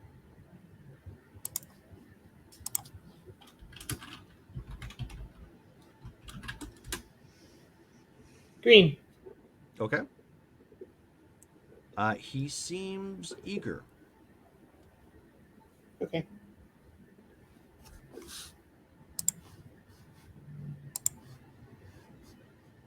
All right, so Carmen will stand up and follow them to the door. Okay. Ditto. All right. So yeah, we leave that club and then walk a little ways so that the guards that are standing out there probably wouldn't be able to hear us. But then Hyperion stands and he goes and still sub-vocalizes. So he would be willing to sell the whole lot, but he would be asking for $3 million plus technology that Quantum Unlimited could supply. That clearly would That's be a lot. Wait, correct. when did Quantum come in the picture? He has apparently seen my likeness on television before. Oh, great. Is that gonna cause us a problem? I'm wondering if we can use this to our advantage. I have now been close enough to see him. I know exactly what he looks like on a three-dimensional level and could even recreate his image if I put forth the effort. We could use that in a few different ways. Also, we have effectively eyewitness evidence and testimony, especially when we rescue the individuals, that he is involved in a slave trade internationally that breaks laws. Perhaps this man is already wanted, and we can do good by turning him in and saving all 5 individuals later when their club closes.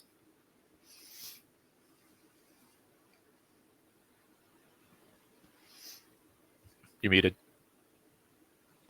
We're not actually going to give him quantum technology, are we? I, of course, would rather not. I'd rather not do actual business with him.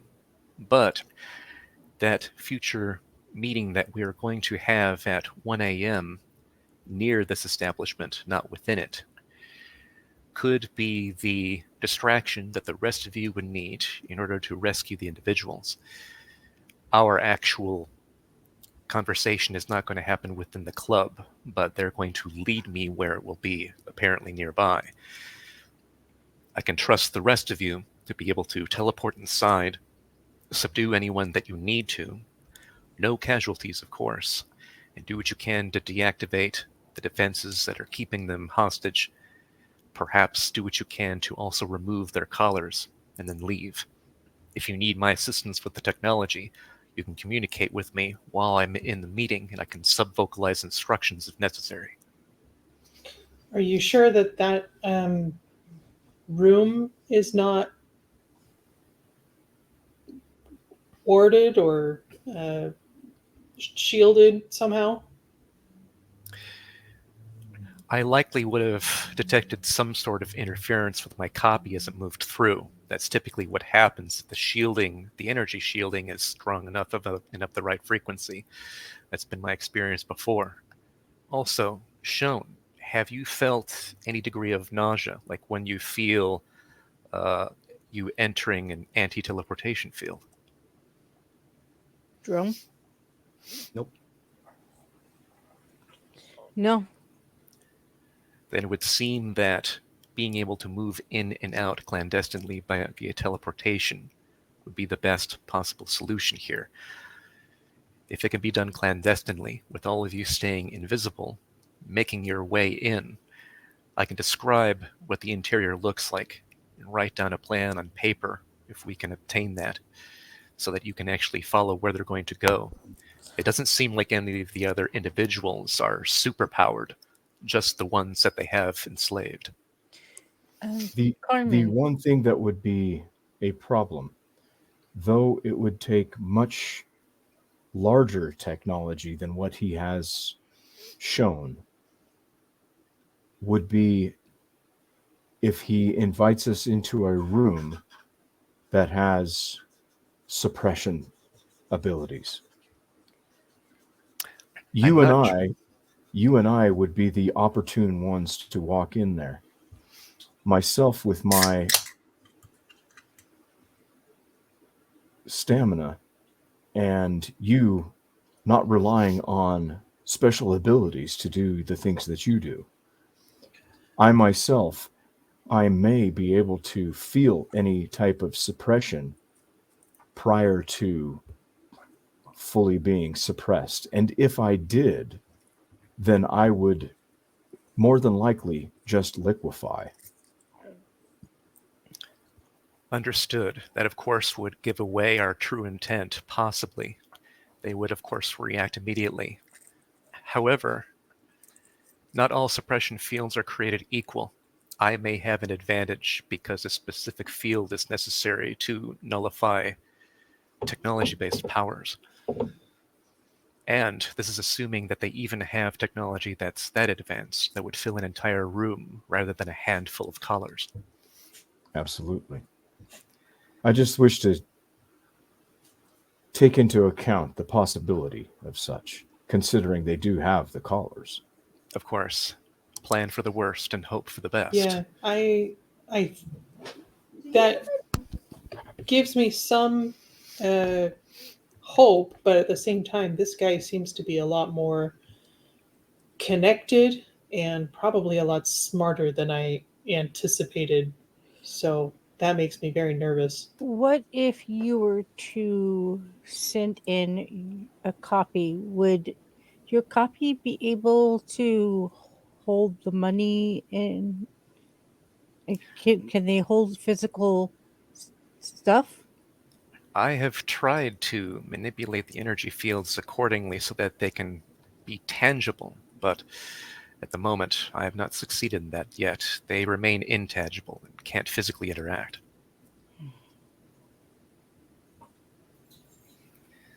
Yeah, it would have been better if you could send a copy in. True. However, he would likely want me to drink again, and then that would indicate that I am not physical. I would not be able to move or grab anything. In order for this to be as successful as possible, I will need to physically be there. However, as long as it's within approximately 2 miles of where you are, if you need my assistance, I can still generate a copy at a significant distance, communicating with you and surveilling if you need. Carmen, are you able to keep us cloaked while I short circuit their systems? I don't see why I wouldn't. So, and their cameras won't pick us up past your cloaking? I think actually, I'm not sure if we've tried it on camera. Jerome, do you know? Hold on. Let me just check if my power shows up on camera. What power? My illusions. Oh, good question. Your power is Illusion casting. yeah, it's actual illusion. That was the difference between you and Abby's character. They Abby's, can be mechanically detected and recorded by such means as photography or television. Yeah. Because you're So they literally will- manipulating light. So they'll see us. No, so my illusions manifest on camera. Okay. I can trick a camera. That way they can't see who's actually freeing them. If she illusioned herself to look like Arnold Schwarzenegger, then it would look like on camera Arnold Schwarzenegger going in there and freeing the people. Yeah. Right. Like he's about to pump you up. Now, get out of the cage now! Get to the chopper! Come with us if you want to live. Yeah. Come with us if you want to live. Who is your daddy and what does he do? It's not the tumor. Yeah. Put that cookie down. It's just you make all of you look like Arnold Schwarzenegger just to really confuse him. Oh, yeah. There are 3 Schwarzeneggers. Some of the best scenes. Yeah. A repeat of Vampire. Yes. I don't get it. Why are they all so female great. Arnold Schwarzeneggers? and so the guard that gets beat up and everything happens to him, he's like, no, seriously, boss, 3 Arnolds came in here, beat me up, and took them. Read my lips and smell my breath. Okay. So Hyperion's all right. It sounds like we know what we'll do. That will be taking place at 1 a.m. Once you witness me going off with other guards to the meeting, that's when you'll start to move in. I'll let you know when I actually begin the meeting, and that's when you'll actually start the rescue operation. Is everyone clear on what to do? Yeah. Excellent.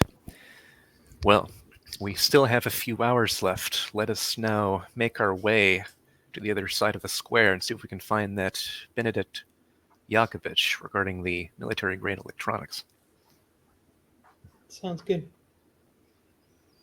So, and Hyperion leads the group over to that spot. Walk through the crowds and whatnot, and there's a guy who is looks like he's got a tent.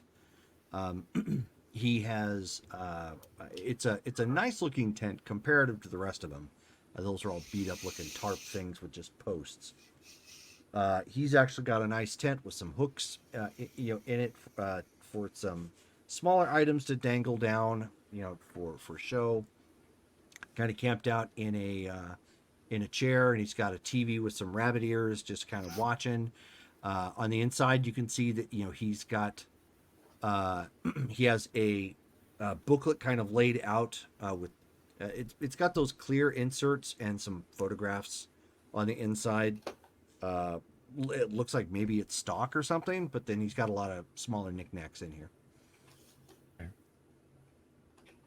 Gotcha. So Hyperion walks over to him and of course in Russian goes, "Would you happen to be Mr. Yakovich, Benedict Yakovich. He kind of looks at the your crew for a second. He says, "Yeah, I'm Benedict. What's up?" Does he speak that in English or in Russian? Yeah, in English. Okay. Then he goes back to English and goes, excellent. Yes, my compatriots and I are looking for some special merchandise, and I've heard through the grapevine, so to speak, that you have some impressive hardware that you may be willing to sell to those who have the coin for it. I do. Clearly, I don't keep it on hand for security purposes, but go ahead and if you're looking for something like that, just browse through the booklet right there. Otherwise, I've got some knickknacks up in here that for sale. If you're looking for something like that, if you're looking for the legit items, you're gonna want to look in the booklet there. Just let me know, and I'll let you know if I've got any on hand. So he doesn't have an accent, really. No. Taking a quick look at the book, what other like photographs of stuff does he have that he's displaying in it? You see a photograph of your guy's med scanner, marketed as authentic Senian technology. Okay. So he's got that there. A lot of different medical pieces. Looks like basically he's taking pictures of like the equipment and just it's almost like looking like if you've ever gone to what the heck is the name of it? It's not like eBay. It was that one that's just it's like this really low tech, almost like forum where you just click on link. It's like I can't remember the name of the place anymore because I don't go there. But anyways, basically, it looks a lot like one of those low-end marketplaces like you might find in Facebook Marketplace or whatnot, where people just take pictures of something they're selling, and then you whether you want it or not, they got a price posted or whatnot. He's done that, so he's just got pieces of equipment he's taking pictures of, printed it up, for a nice color picture, layered them in, in the inserts. It's hand typed, like on a computer and whatnot. Okay. A basic description of what the item is, selling price, so on and so forth. A lot of it is, medical grade equipment. Mm-hmm. He also, works in some computer parts. So, he's got like a couple pages of like different types of microchips that are available, and so on and so forth. Okay. Does any of it look like illegitimate stuff, like military grade, whatnot, or does it all look like it's more or less above board? A mix. Okay. All right. Then he'll look. Hyperion will flip through it a bit, for a few seconds, be like, "You do have an impressive amount of stock. I wonder if one businessman to another, you'd be willing to perhaps part with your supplier. I gather that they would be very adept at getting things that we might want. We'd be willing to pay for the information, of course." And so he kind of like looks and he chuckles. He says, "No, I'm not giving up my contact. That's would put me out of business." That's a weird question to come and ask. Look, are you looking to do business, like buy something, or? Well, yes and no. We would like to make a purchase, but, well, we're looking to make a larger purchase than perhaps the stuff that you would show to your typical clients. Do you have anything that perhaps is stronger? We're looking for some advanced electronics, you see. What sort of advanced electronics are you looking for? Like I've got satellite relays, I've got communication relay boards, a lot of stuff, but you're not being super specific with it. It subvocally, it is common rumor mill that there are aliens upon our planet. perhaps that may be something that would be the in term.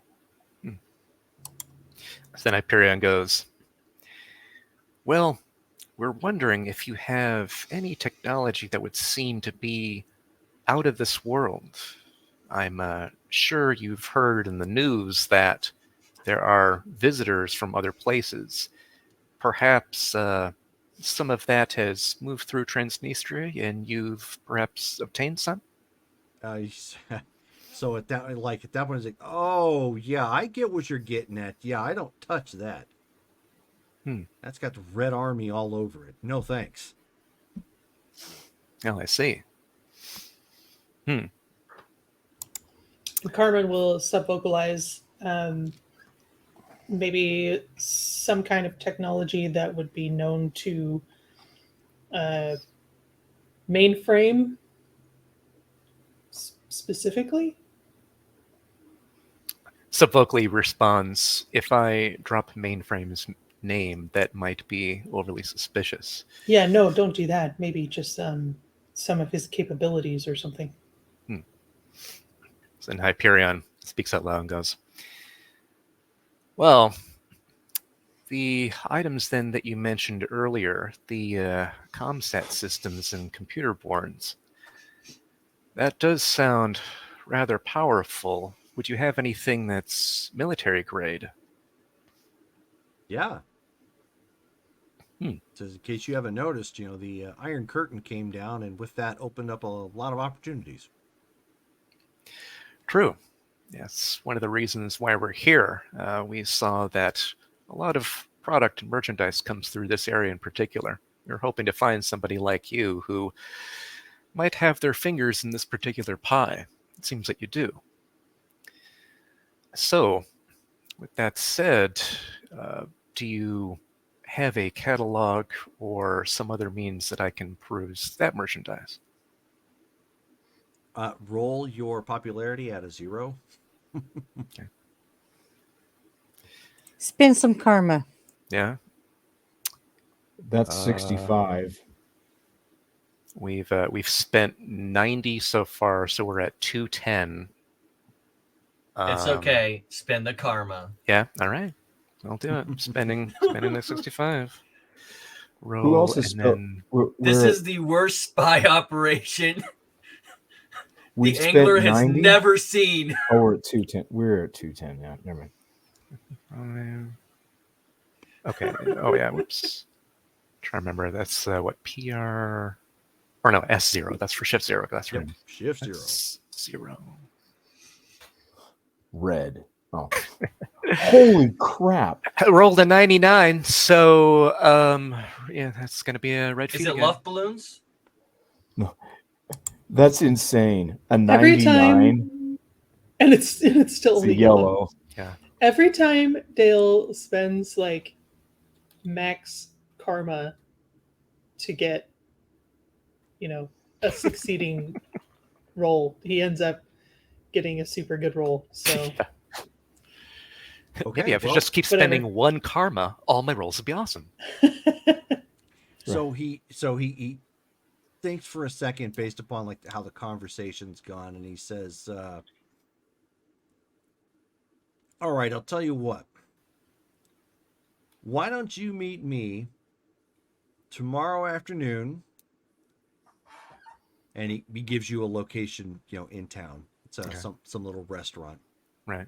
And he says, I'll check to see if you're on the level, and if you are, I'll meet you there, and we'll pick this back up.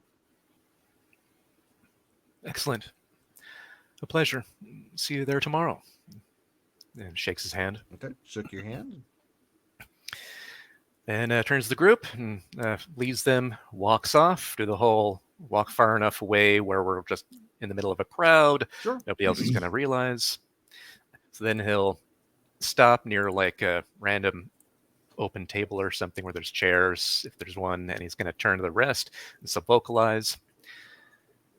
So that's effective at least. We have something to work with. We'll be meeting him tomorrow at noon.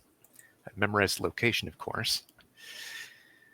So, with that said, any suggestions as to how we can spend the next 2 hours of our time while we're here, and to make sure that we don't look like we're suspicious or too out of place more than we already are?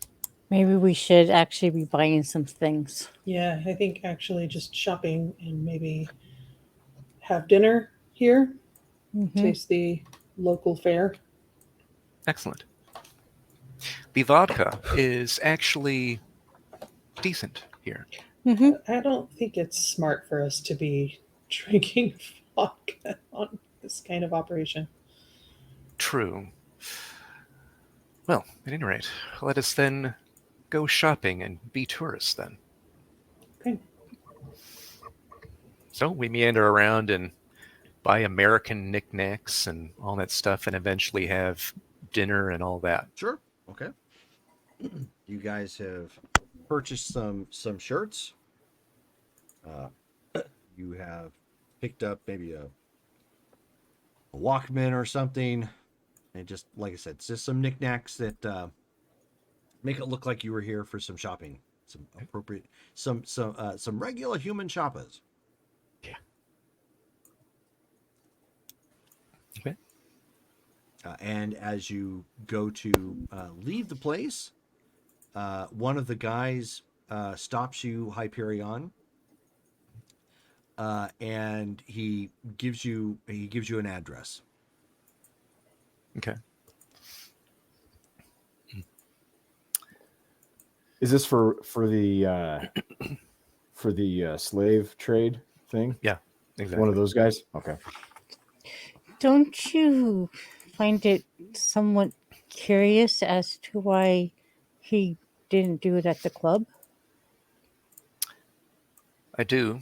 However, I did ask for a more private setting, and that location was filled with cameras. Perhaps he will take us somewhere where there aren't, or where he knows he's going to be more secure. Even if that's the case, we should be able to handle ourselves. If we need assistance, we'll call upon you, and I'll give you the best directions that I can to get to us. Knowing the address, Jerome, is it like within 2 miles of where we're at right now? Is it further? Roughly, give or take. Yeah. Yeah. Okay. So Sean's going to memorize the address. Okay. The address is on Destrovsky Lane. Okay. Gesundheit. I was waiting for that. Okay. All right. So then he goes along with Xenofreeze, and he bids the rest adieu. And, Sean's going to give them both a hug and tell them, be careful, please. Of course. You as Always. well. So then we go ahead and have, since they're staying in the area here, we'll have Yuri then drive us to that address. Okay. So Yuri has to actually, he can't drive straight there, as far as I can tell. No, pretty close to it, actually. So kind of takes you north from the location a little bit, and then he has to basically drive around. And then you end up coming up to, hello, Vancouver by night. Greetings, programs. Let me make sure my sound's still coming in okay. Yep, okay. So as you're pulling up around, it's basically at the end of this lane, and it's a nice home. It's got like a double wide parking garage with 2-car lane to get out, so it's got a driveway. That's what I was thinking of. You can see that there is a nice walkway along the side that ends up leading to a pool in the back. It's a 2-story building, or home or whatnot. And as you approach, you can see that there are some people hanging out front. So just so I understand, Hyperion and Xenofreeze are going in, correct? Right. Okay. And then Shone, Lightbringer, and Moshpit are hanging out where? Likely back, like Yeah, we're back where he left us, because we're going to be breaking into the club, and we're teleporting into the club and going to free. You know what? Well, we're let's say that we split up in a private area, and then Carmen can cloak us, and we can move back around to the trailer again, like from the outside, maybe. So you can triangulate. Is that equilateral or isosceles? Obtuse. ah. Okay. Okay, so the rest of you then are back near where the club had been, where that marketplace was. The others are over here at the house. So, Diskrofsky Lane. yep. So as you come pulling up, Yuri kind of looks around and he's just like, as you come pulling up, he says, "Where is it you're having me take you, my friends?"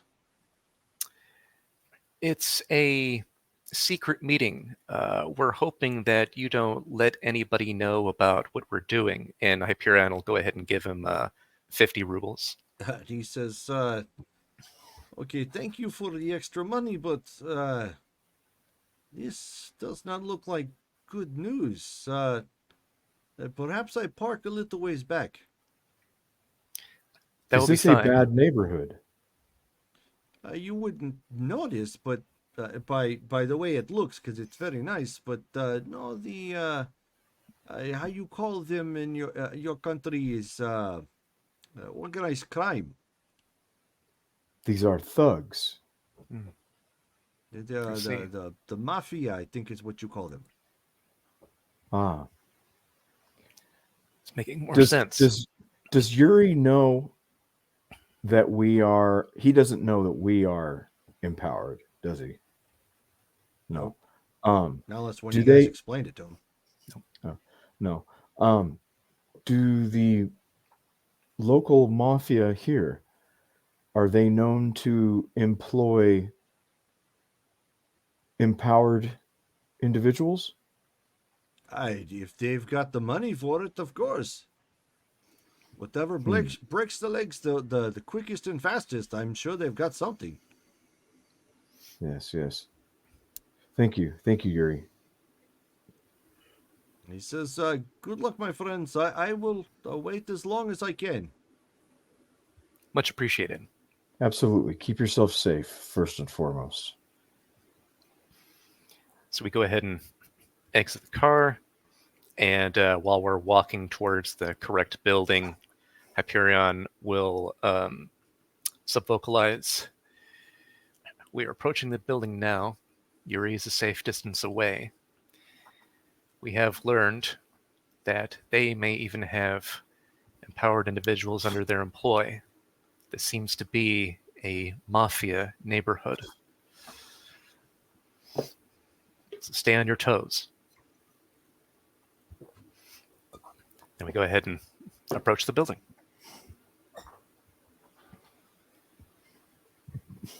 I'm sending you an image. Brittany, if you could forward this to the Facebook chat so you guys have a visual top down.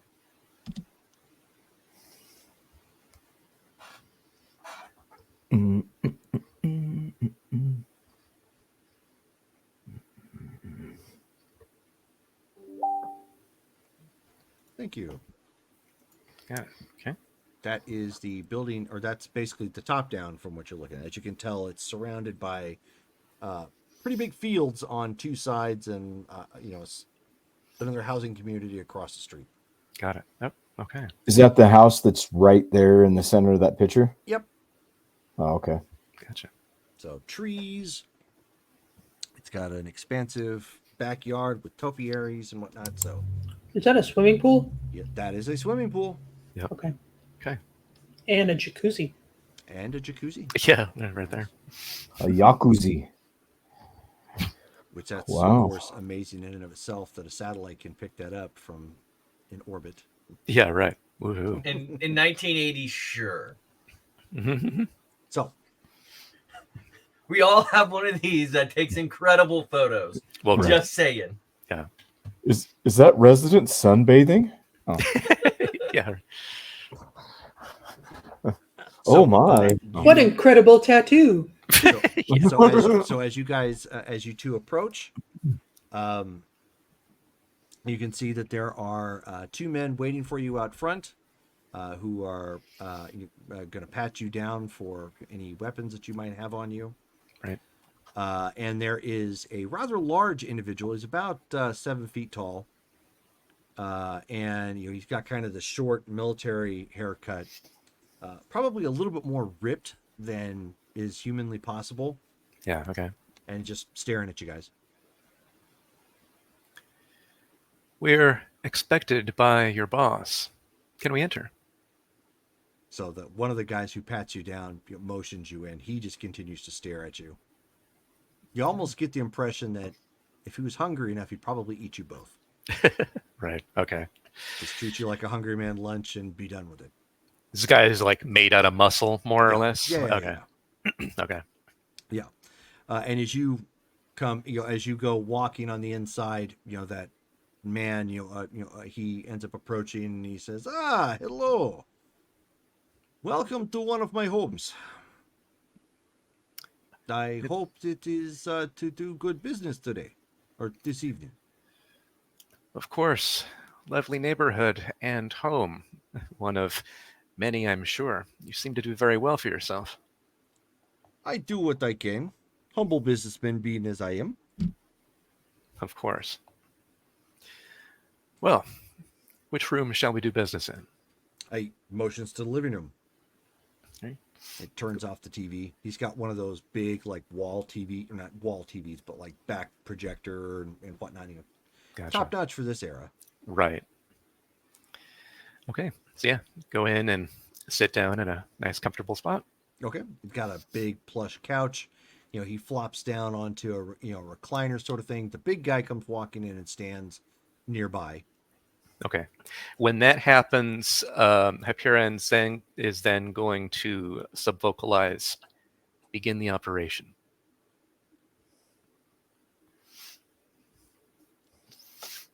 And then he, waits for the guy to talk.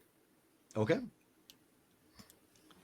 He says, so did you agree to my proposal? Well, if possible, I'd like to iron out a few details. You see, again, the amount of money that would pass over would be difficult to transfer. Do you have any specific channels that could be used that make it more clandestine?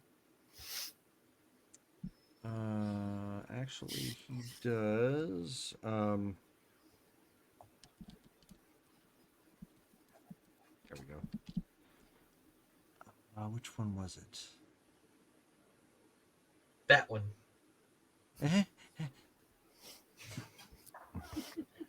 It's funny, on my screen, you pointed directly at Jerome. Oh, I'm looking at the channel on the stream, and I ended up pointing at you. Oh yeah, there you go. Well, on my view, he's pointing to my notes.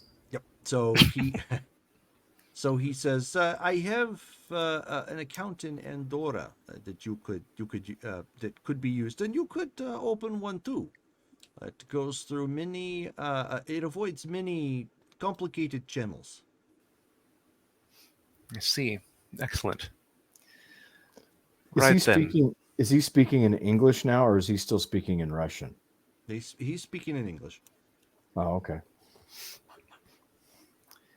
Before we purchase the individuals, do you already know what powers they're capable of? That way I can let my scientists know what to expect and how to prepare. Oh, yes, of course. So he tosses down some paperwork. So he's going to spend even though technically Hyperion clearly doesn't need this much time, he's going to spend his time, kind of looking through each one. He's going to start rating that so that he's giving the rest of the team time to do their operation, Sure. of course. Yeah, And so yeah, he's no going to problem. We'll get effectively them try in- to stall. We'll get to them in a second, but Okay. basically it's a full medical workup. Okay. Like it's height, weight, build, blood type, like where they came from, so on and so forth. I mean, it's if you weren't trying to purchase people, it looks like you were trying to recruit for a pro sports team. Got it. Okay. No, So they're extremely thorough, Yes. effectively. Okay. Yes. Okay, so those of you who are marching your way into the club. So Mosh Pit, Lightbringer, and Shone, you're all teleporting in? Bam. I guess so, yes. Okay. Yes. Oh yeah, Right, and so- while he's looking through the stuff, he's also going to sub-vocalize to the group. You'll be looking for large wooden doors that are going to be locked on the other side. You can teleport a meter past that into an empty space. And then I'll continue to read. So you're teleporting directly into the club and working your way back. Is that what you're doing? I think we're meant to be teleporting beyond the door Okay. into the cell. Okay. Not into a cell, but Into the room where the cells are. Yeah. Okay, so go ahead and give me a roll, Shone. Would you like Okay. to spend some karma? Probably. Because this is a blind teleport for you. Yep. So that is my psyche. No. No. It's going to be because teleportation would be range. Hold on 1 second. Let me take a look. Superhero static shock. Woot woot.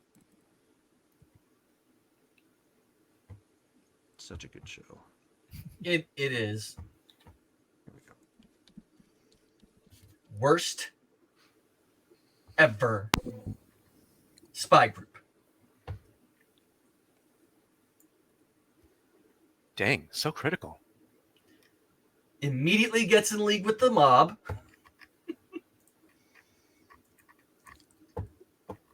This is what James Bond does all the time. He pretends he's on their side, and then he turns the tables on them. No one's told him any of this. I'm just filling in commentary while we're waiting on Jerome. Right. That's appropriate. Let's see. No, it's going to be a powers feat roll. Oh, that's right. So, bamf. RM. Okay, so it's an RM 30. You are going to need a yellow result since this is a Mhm. blind teleport. Yours is So- RM. Yeah. Wait, your teleport is RM? Mm-hmm. I thought it was like crazy. Not yet. RM. So to get a yellow, you need a minimum of 66. Excuse me. Do we have enough? You're Dale? You're muted, muted, Dale. Dale. Sorry about that. So we do have 145 available. The next time we play is going to be next month, so we'll be able to refresh at that time. So if you wanted to Okay. spend 65, we can. Okay. Here we go. And I she got rolls a yellow yellow. feet. All right, so it's going to be a red feet plus Red. 65. Yep. Okay. So you teleport in blindly. You pop into the room to hear this, not loud, but it's kind of a droning buzz of from the cages. As you can see that there are 5 that are currently in here right now. Did Brittany need to roll for her illusion, or is that just automatic? plug Your everybody. illusion. Oh, for yeah. what? Because you've teleported at this point. What was the illusion supposed to be for? To It was- make we us were gonna, invisible. we were gonna be cloaked. Okay, so you've popped in and now you're invisible. So there was a moment of time which you weren't, but you They are did now state that invisible. beforehand, but But anyway, There was a lot of discussion. Okay. Okay, so the plan is I keep us cloaked and you overload the cages. Yeah, and we'll be speaking sub vocally the entire time until we Okay. speak to them. Okay, so 1 second. So There's a we need chance to look people saw for you before you we went need to look invisible. around for a power supply. 1 second. No, actually, we need to look around and see if there's anybody in here. Yeah, if there's a guard, we need to take out a guard first.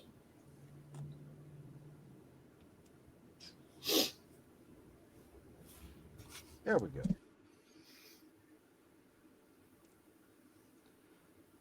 Alrighty, get up my dice.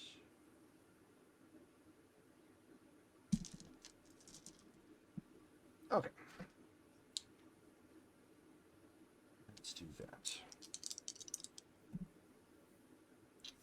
Okay, no.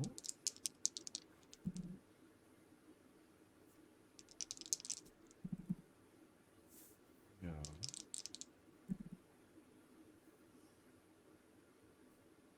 Close. Okay. Alrighty.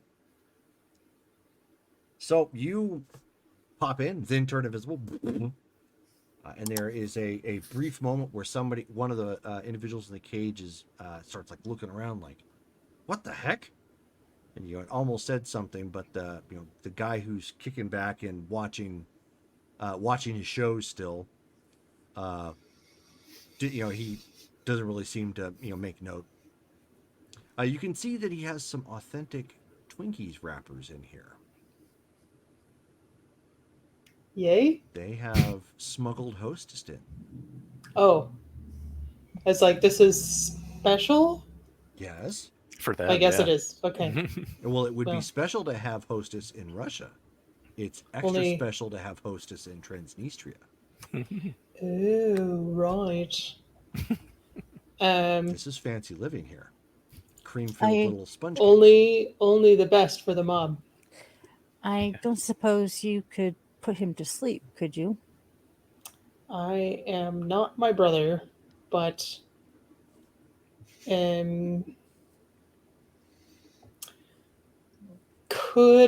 Jerome, could I use my medical knowledge to maybe like Poke him in the Choking right butt. make him pass out like a Vulcan Do the Vulcan. nerve pinch or something? Judo chop. Yeah. Judo chop. No. However, if you have the appropriate fighting, you could try and put him in a chokehold and choke him out. I don't have fighting skills. Do you have any fighting at all under the F category? because if not, you're I F. do. I mean, I have incredible. I mean, I have fighting skill. I don't have any Right. fighting talent. Right. So then that's what you're going to need if you're going to try and just choke this guy out. His fighting skill. Why not human taser him? Well, yeah.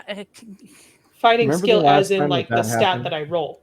That is No, correct. I actually have that under Okay. control. That's right. I have the taser. Okay, I'm gonna taser him. That should knock him out. Okay, Okay. remember to pull it. Go ahead and roll. Okay. It's an agility check. Agility. What's your agility? Remember to.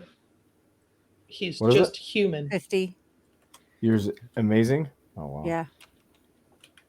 You need 26. I'm gonna re-roll. You need a 26. Come on, be nice to me.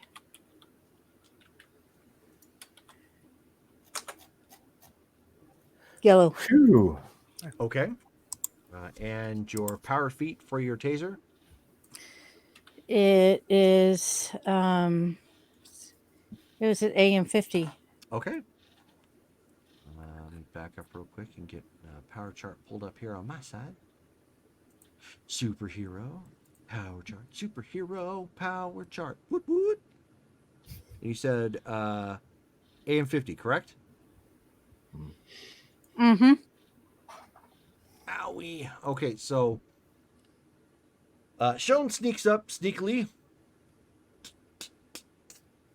and gets like real close to him, and Lightbringer for a moment, it almost looks like she got too close. I mean, you're a nervous Nelly anyways in this situation. You don't go sneaking around like this.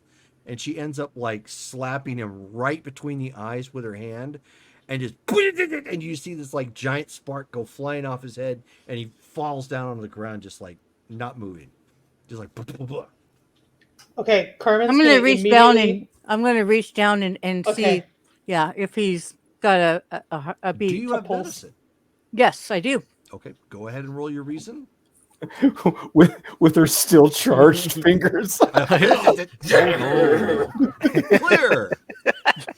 I might have to do that. Oh gosh. Sean's just Yes. gonna become a mass murderer at this point. She's like that She's like that evangelist that like smacks the people in the heads. The power of I- Christ compels you. Yeah. I mean, really, at this point, we're halfway to a villain game, anyways. Ah, She's like, Hey, Carmen, I don't you're up. know. Mhm. Okay. I'm gonna use He's my still warm. emergency he's dead. medicine. Oh, because it's a white. Okay. He's still warm. That's a good thing, right? Reason plus emergency medicine. Ooh, Yes. Cool O'Brien just gave Shelly a reroll. Yep, there you go. Yep. That was Dale. Oh, that's Dale. Oh, okay. I got a yellow. Okay. Nice. Yeah. Yellow. You got a pulse. Okay. She got a bullseye on the result, so she shocked him. She didn't just stun him. She like, bullseye. So Exactly what she wanted. This is actually perfect So because this his is her. body's just kind of still like twitching, like on the ground. Okay. It's like, hey. Just so we're clear, like I have a hard time determining like when a success means you killed them and when a success means that you did what you were trying to do. Right. It's right along here Yeah. on the If you have chart. if you have the chart, it'll show you like what Yeah. are kill results, what are bullseye results, depending on what you're doing. So she was doing energy, Yep. which is about. Oh, the I first see. I third. see. And then if you get a white, you miss, you hit, or Miss, hit, bullseye, kill. So she was like Miss, hit, bullseye, stun. dead Okay. on. Force, yeah. grappling, energy, blood. Yeah. Okay. Well, this Oh, is cool. the first I never time. used that part before. This is the first time she's ever used this ability on somebody. So As Cool. as Smokey and Friday would say, Sweet. he got knocked out. Yes. So I'm gonna Okay. look towards the cages now. So far, so And- good. Yeah. Yeah. So everybody's up on their feet, like completely confused. Because all of a sudden there's this shock that just happens Out of nowhere. Yeah. Out of nowhere. We need to find the power source so I can take it out to kill the current to the cages. But we need to tell them not to be touching. Well, they can't touch it. Never mind. They can't touch it because they get electrocuted. Okay. I'm nervous. Let's do this. Okay, so let's look at the cages and see if there's like a Are An they extension cord. they're like some kind of wiring to tell like where the power is coming from. yeah. So Yeah, are they I mean, individually? Are they individually? Or are they like concurrent? No, they're tied into the building. Okay. So I'm able to find like a power box. Not here, no. Can I It's follow ti- the, it's the tied- energy? Can I you- follow the You energy absolutely current? can, but it's going to take you further into the complex. It's not directly in this building or in this. Can we room. just Can I find where the wiring is leaving the wall? yeah, can Yeah. I actually send the current through what's there? in that room and shoot it towards the power box? Oh, you absolutely can. Okay, that's what I'm gonna do. 'Cause I don't want to leave the room. Okay, so she just grabs a Yeah. hold of the cable. Go ahead and make your power result. Okay. Feel free to use karma. It's a AM. Okay. So that's an AM. Yep, AM 50. How much karma, guys? What do you need to hit? 26. I need For a at green? least. I just need a green, right? Yeah. If you're putting that much Probably. power into an existing something or other like that, the electrician in me knows that much of a surge will at minimum trip the breaker, if not kill the whole building. So that means their cameras will go down. Could be. Yeah. That's generally the assumption if the whole building's killed, yes. Okay. So how much karma should we spend? It's typically at minimum it's going to trip the individual breaker for whatever's feeding that, but third world countries don't exactly follow the same criteria that Right. ours do, so they might not be protected and everything just might get fried. Who knows? You might be sending 10 gazillion volts into the What's your light bulb. At this point, you have to make a roll. Yeah. can't- What's your power rank at? 50. 50. AM. I would just roll it. I think if Okay. you get at least a green, Wait. you're gonna get it. Hold on.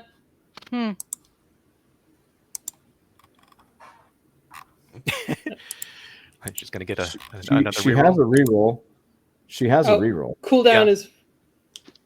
Okay, Yeah, you I already already have a gave reroll. I already gave Yeah, her a reroll. yeah. a minute ago. Okay. So go ahead and Okay. Oh, there it is. Okay. And I'm going to use it. Jeez. That's fine. She needed 5 more. That's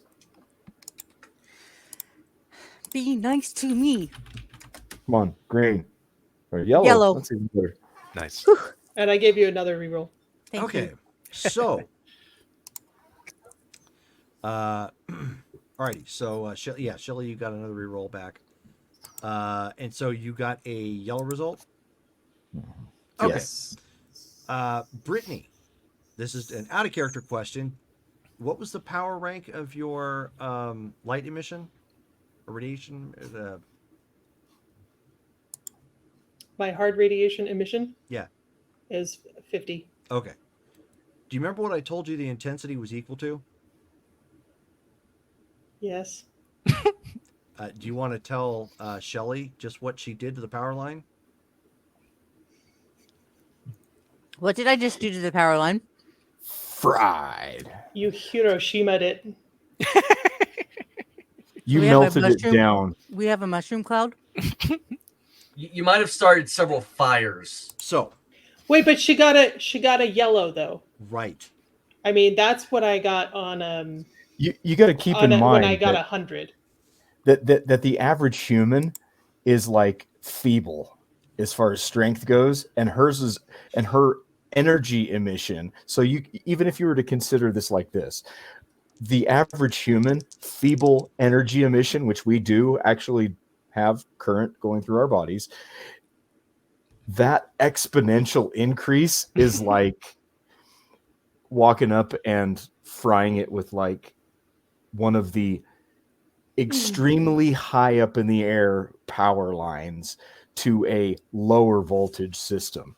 It's catastrophic to the system. So she Okay. grabs a hold, pumps everything she's got into it. She's got a good grip, got a yellow result. As you guys are talking and you're kind of taking your time, flipping through things, Man. the whole house goes dead. Like, I took out the whole city. so not only do you hear explosions from inside the building that you're at, you hear like sparks and whatnot going off, outside. Oh my gosh. Okay, Zeus. Jeez. So Transformers in Russia just exploded. The whole country just went out. Yeah, Transnistria needs a new power grid. I mean, they weren't really great at that anyway. They needed a rebuild. So, Says Obrick's granddaughter. as it so the feedback, of course, arcs off the cages inside of here. Oh no. Thankfully, the cages themselves are Faraday cages. Shone and Lightbringer, give me endurance checks.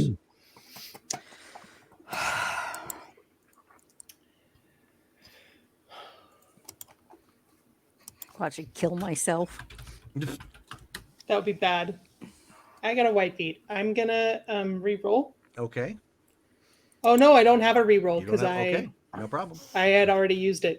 Right. Shoot. Okay. Shoot. And Ow. Shone got a what? She's rolling. I'm rolling. I'm just doing a Hail Mary before I hit that button.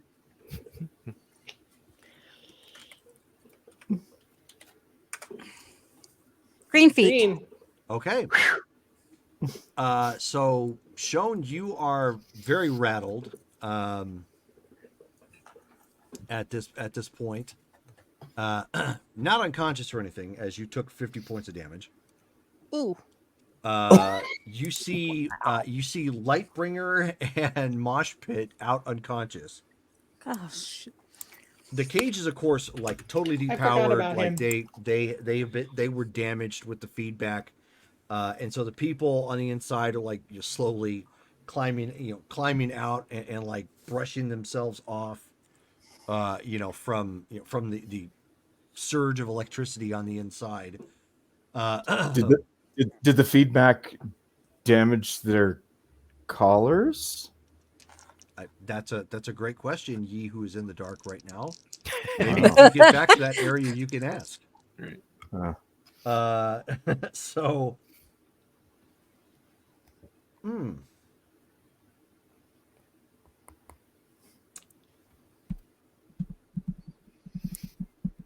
okay. That makes me nervous. All right. So, This could be good, or this could be so really bad. Shone, you were up. Obviously, the other two members of your team are down at this point, and the people they're out of the cage and like they're feeling themselves for a second, making sure like they're not on fire or they're injured or whatnot, and they're looking around. There's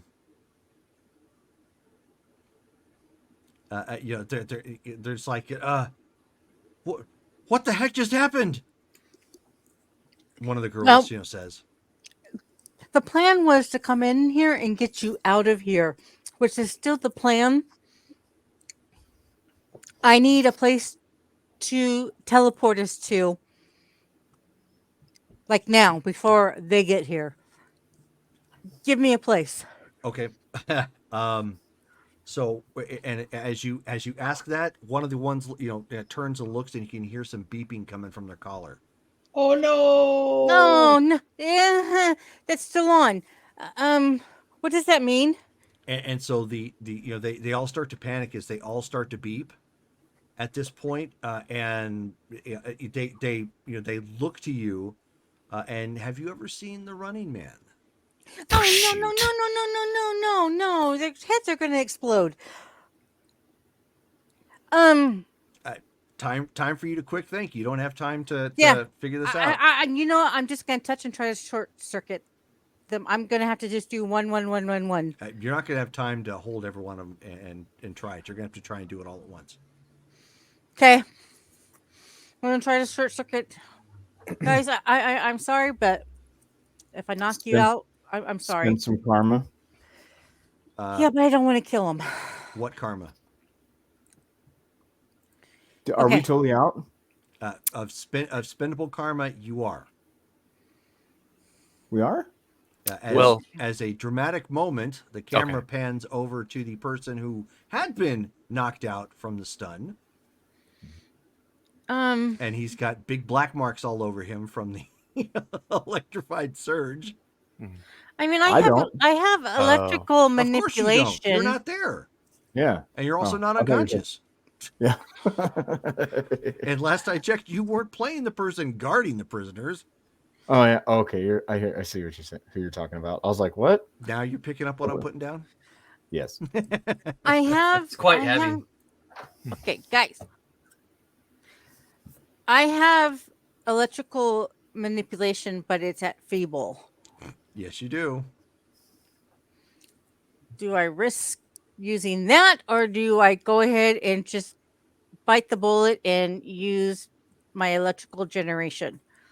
Could you teleport an object without a person? Here's the thing. You are not going to have time to consult the panel to figure this out. You have to come up with an idea that you think is going to work. Because this is all happening way too fast. Right. Okay, I'm going to do an arc. This is I'm just your going to do an dramatic- arc. Just one. It's just going to arc. Okay. Okay. And hoping that doesn't trigger. Alrighty. Yep. I hope Give me a. It would be an AM. Give me a. Well, it's be the same either way. Give me a reason check. It's the same. Yeah. Yeah. Give me a reason. No, you know what? You have energy and particle physics. Give me an energy check that will give you a column shift up 1.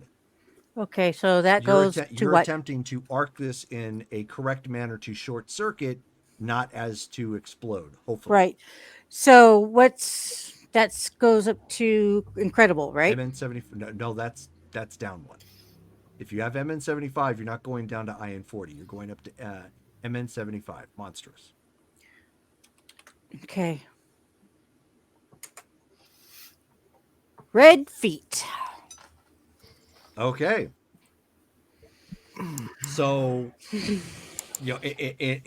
flinching at this point, trying to think as quickly on your feet as you could, and when you get home, you're going to put a leather band around your wrist of WWHD. What would Hyperion do?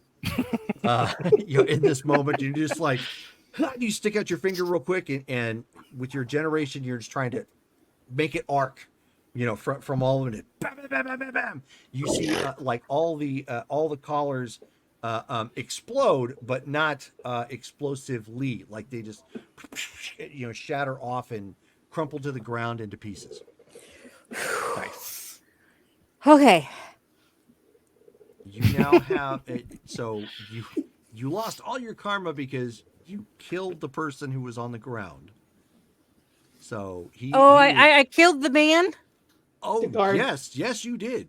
If everybody in the room took 50, what do you think poor Schlub took? Oh, so Yeah. 50. so I took 50 Yeah. also. Oh, yeah. Okay. Okay. So that minus anything at your outfit or absorptions that Oh, you might yeah. have. What is our? I don't have a. If The you want inner- your costume underneath, I it just should have been, GD10. What, GD10? GD10, yeah. Yep. Against So that- energy. Would I have to roll that, or is it just 10 You points? No, you it's killed automatic. you killed the Disney guard. So Yeah. So those all come off, and they like panic so much that because they thought they were all blowing up. Like you terrified them with that. They didn't know what you're gonna do, so they all like fall to the ground real quick and like holding their necks and like You're just like looking around, self-realizing that they didn't blow up, and just freaking out, like to the point they can't even bring themselves up. You're standing there like shocked in and of yourself, just like, She I is really going did that. He is going to take all of them to the hostel and to the room that her and Carmen share, to the hostel. Okay. Psyche check. Yes. Go ahead and roll. That's for 16. It's MN75. And it looks like Demon just gave you another reroll as well. Thank you. Yes, thank you, Diminutive Demon. Nice.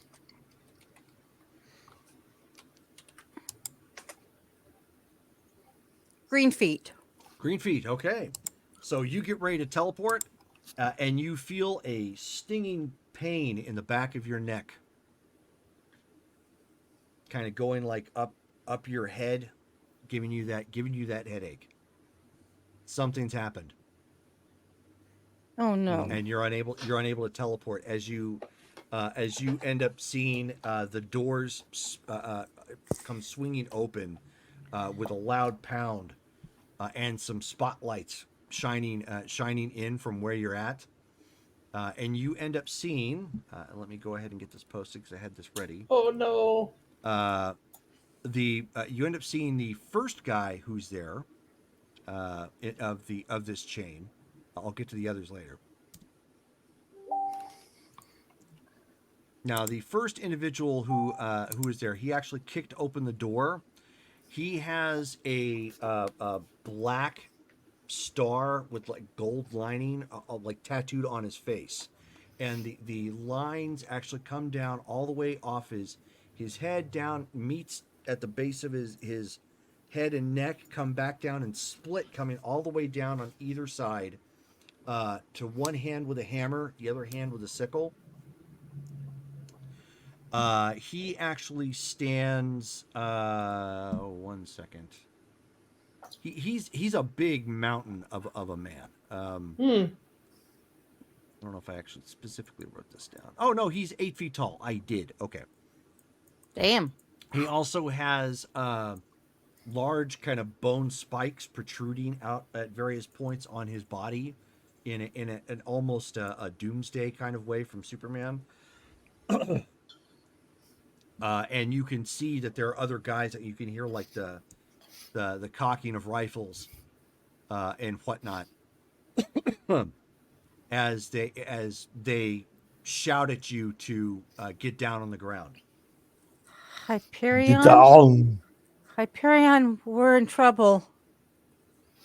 And you guys unfortunately don't hear anything.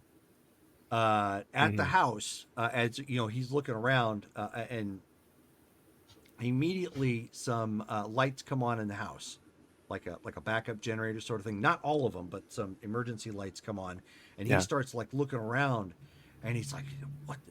And starts speaking in Russian. He's like, "What the hell was that?" And they immediately start, running around. At that moment, the roof of the house rips up. It's just gone, and like everybody looks, and while you guys are paused, like, what the heck was that? They start scurrying like cockroaches under light. Just they all start running, and hovering above, from that picture that I sent to you, you see that there's an individual there who is in. Who's in red, with kind of like the red and black outfit. He's got fire kind of licking off of his body. You also see the woman with the long black hair hovering near him. You see like electricity kind of coming off her, and the winds around are starting to kick up, and you hear from outside of the house, "Come out with your hands up! Surrender immediately!" So Hyperion is going to reflexively change what his face looks like to like some other random face he's seen in his past, so that he doesn't look like Mark. Okay. But the rest of him looks normal. And then he turns to Xenofreeze and out loud goes, "We can turn ourselves in and leave soon." And then he's going to subvocalize, "Shone, what's happening? What do you need?" You don't hear anything. And I do remember distinctly, I had said when we came here, I was not maintaining my normal face. I picked a face of like someone that, so I don't look like Stephen Fetters either. Right. So then as we don't get any response back, Hyperion gets up and raises his hands and looks up and say, "We're unarmed. The rest of them are running if you're looking for the Mafia." They went that away. And the front door ends up coming in, and you end up seeing the woman in kind of off blue and white with the white hair, as well as the other individual who looks more like a super soldier. He doesn't actually have a white star; it's actually a red star. It's on his chest. Otherwise, the outfit's pretty on par. He's got kind of that wraparound band, optic looking thing. Okay. And he points to them and he says, "They're right there." And he points to the two of you.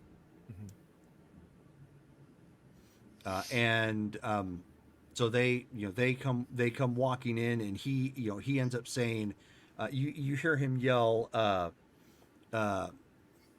"Mosca, Stormfront, ensure that they do not leave. Do not worry about them. Do not worry about the mafia." You're looking for us. And he slaps out cuffs, or pulls out cuffs. What is the crime you're trying to arrest us for? So he is going to slap the cuffs on you without answering. Are you attempting to resist, or are you going to go peacefully? What type of do they look like? Regular handcuffs or No. or like special handcuffs? They look like special handcuffs. Yes.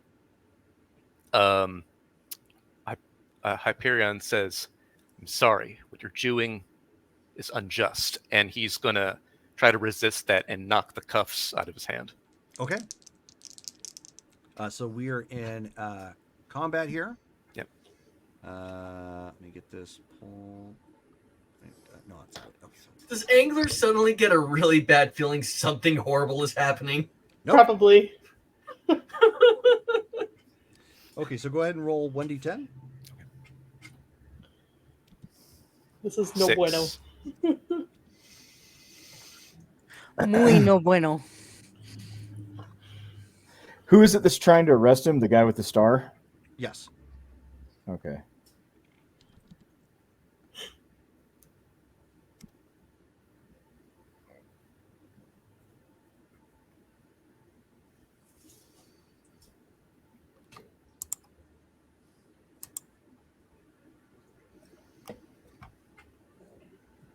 Are you going to roll for initiative, Derek? Yes. I'm just... Oh, you're taking notes? Yes. Okie doke.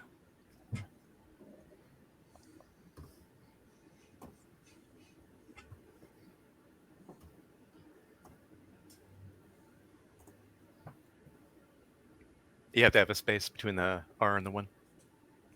I knew that. I shouldn't have said that. He was Not testing said us. Siete. And that is what in English? 7. Thank you. Okay. So Zeven. they are going first. Red Star. Let me get the power chart pulled up here. How many attacks is he getting? 3. Okay. So we know that you are attempting to be evasive. Yeah. So Hyperion, it is going to be your you're trying to block it. So fighting versus his. Okay. Fighting 30. Would I be able to use, well, for defense? Yeah, okay. I guess none of my martial arts are going to actually help with that specifically. Do you have Yeah. a reroll? I do have one if I need it. Okay. Fighting or 30. So, are the names on the chat in order of the pictures? Yes. Yes, they are. Okay. Yellow feet.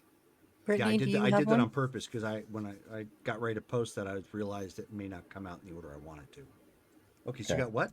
Yellow feet. Yellow feet. Okay. So you immediately start flailing your hands up, to block initially as he got close really quick. You managed to block the first one. So he's swinging back around to try and slap that cuff on you again. Okay. Yeah, I could use a reroll Okay. if I still get to try and roll. Okay. Oof. It's God. yours. I'm gonna reroll that one with my one reroll. Okay. Is the red star related to the red grip? No, he is not. Although the red grip may wish it. All right. I know, right? Yellow feet again. Yellow feet again. Okay, so again, you're trying to, you're recalling your combat programming at this point, and you're just like, good lord, this guy's fast.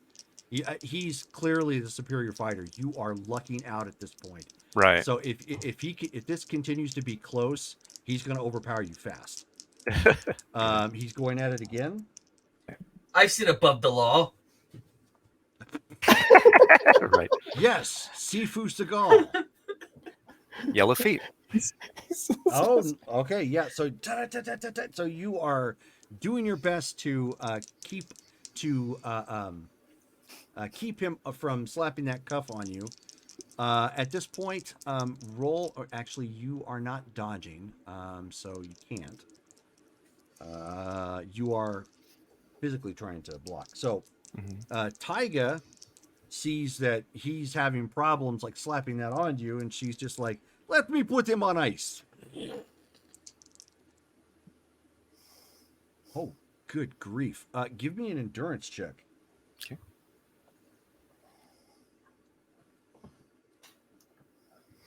Yellow feet. Okay. Yellow likes you. Yeah, right now. Okay, you are not stunned, but the severity of that ice would have. They're not pulling punches. Is what I'm getting at. Like right. That was like your body immediately went into an adaptive mode to resist the shock. Okay. Maybe it was because you've got some vodka in your system that you didn't freeze immediately. Because vodka does not freeze. Right. So that was that. So, but you are in a block of ice at this point. She just like entirely, or she like just okay. sub-zeroed you. Just Gotcha. flying from above. Stormfront calls forth weather. She's basically like Storm, calls forth weathering control, and calls down lightning on Xenofreeze. Xenofreeze, are you attempting to dodge? Yeah. Okay. Well, we hadn't quite gotten to you, and it was pretty self evident that he wasn't, because he was, trying to get the cuffs off. Okay. Give me roll your agility. Okay.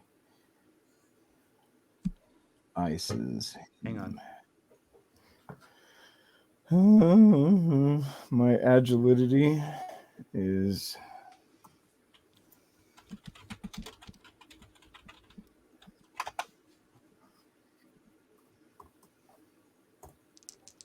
Okay.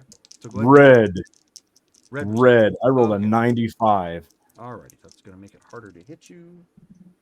Hallelujah.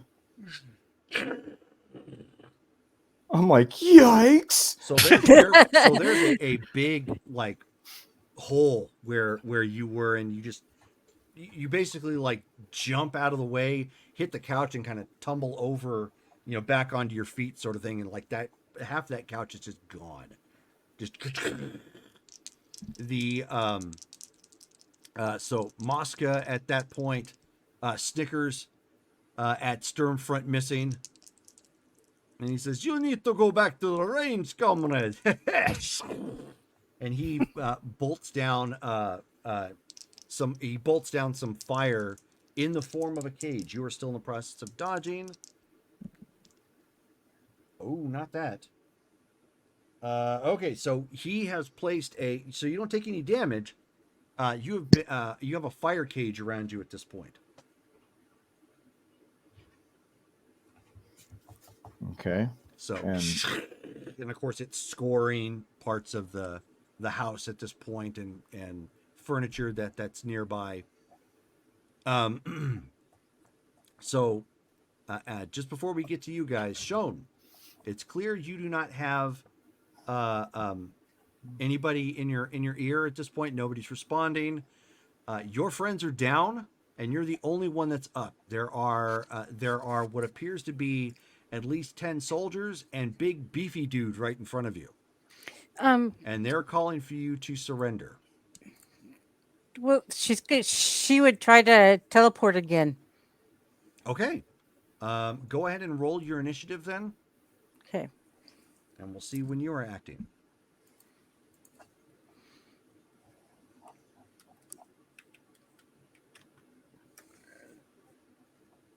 10. 10. So you are going right now. So you will have, well, you're going at the same time as Kostiak. Okay. Wow. God, I wish I had some karma. Sean's like, you're beefy. Yeah, she would have. She would have said, "Whoa, well, hello there." Except you that were he's trying to- aiming One hell of weapons a at her. pierogi. If you weren't trying to kill me, hey. Hey, right before she teleports, she'll say, "Here's my number."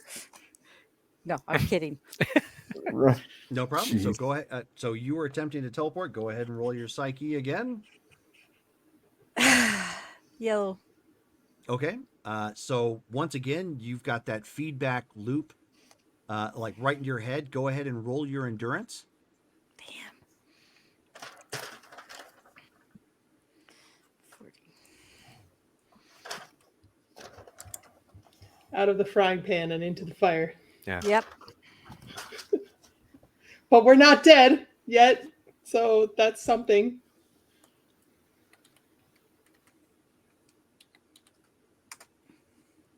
Yellow. Nice. Okay. So you are not unconscious with that, but it certainly knocked you for a loop.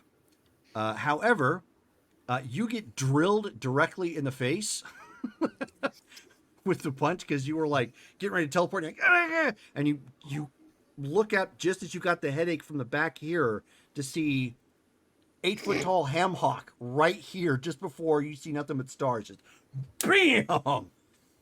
So that's going to hit you for 75. Okay. So you need to make another endurance check. Probably broke her nose. Red. Nice. Why couldn't I have had that for my teleport? Nice. It wouldn't have mattered for the I teleport. don't Yeah. think it would have helped. She would have been It going probably like, would have made it worse. Yeah. "What the hell?" So you have been hit with such force that you flew through the area with all the cells, busted through the club, and you are now inside the actual like center of the where everybody had marketplace. been set up for the for shopping and whatnot. She lands on a pole and she's like,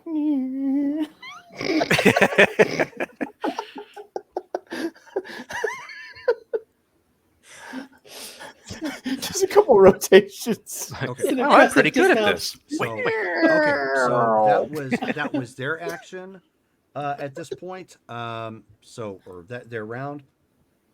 Back to. I'm gonna hold my action. Derek. Is your action holding down the ground pretty good? It is. Yes. I'm She's gonna like, do that. Did she get to? I'm gonna play dead. she's like, I'm on 10s. I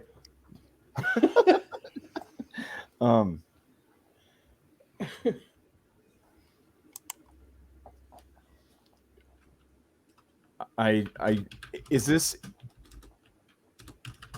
like, obviously with my endurance, I can withstand a measure of heat.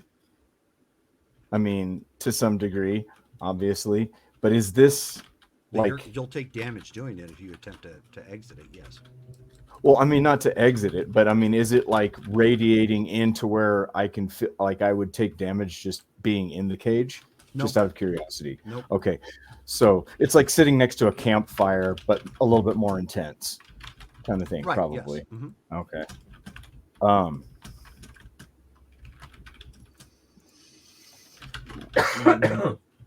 We do not wish to combat you. I'm inside a cage, mind you. Yeah. So Right.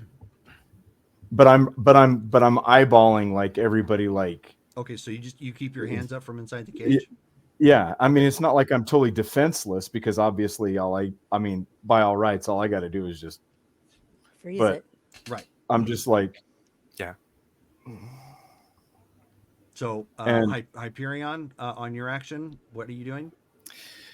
So if I'm entirely within this ice, let's see here.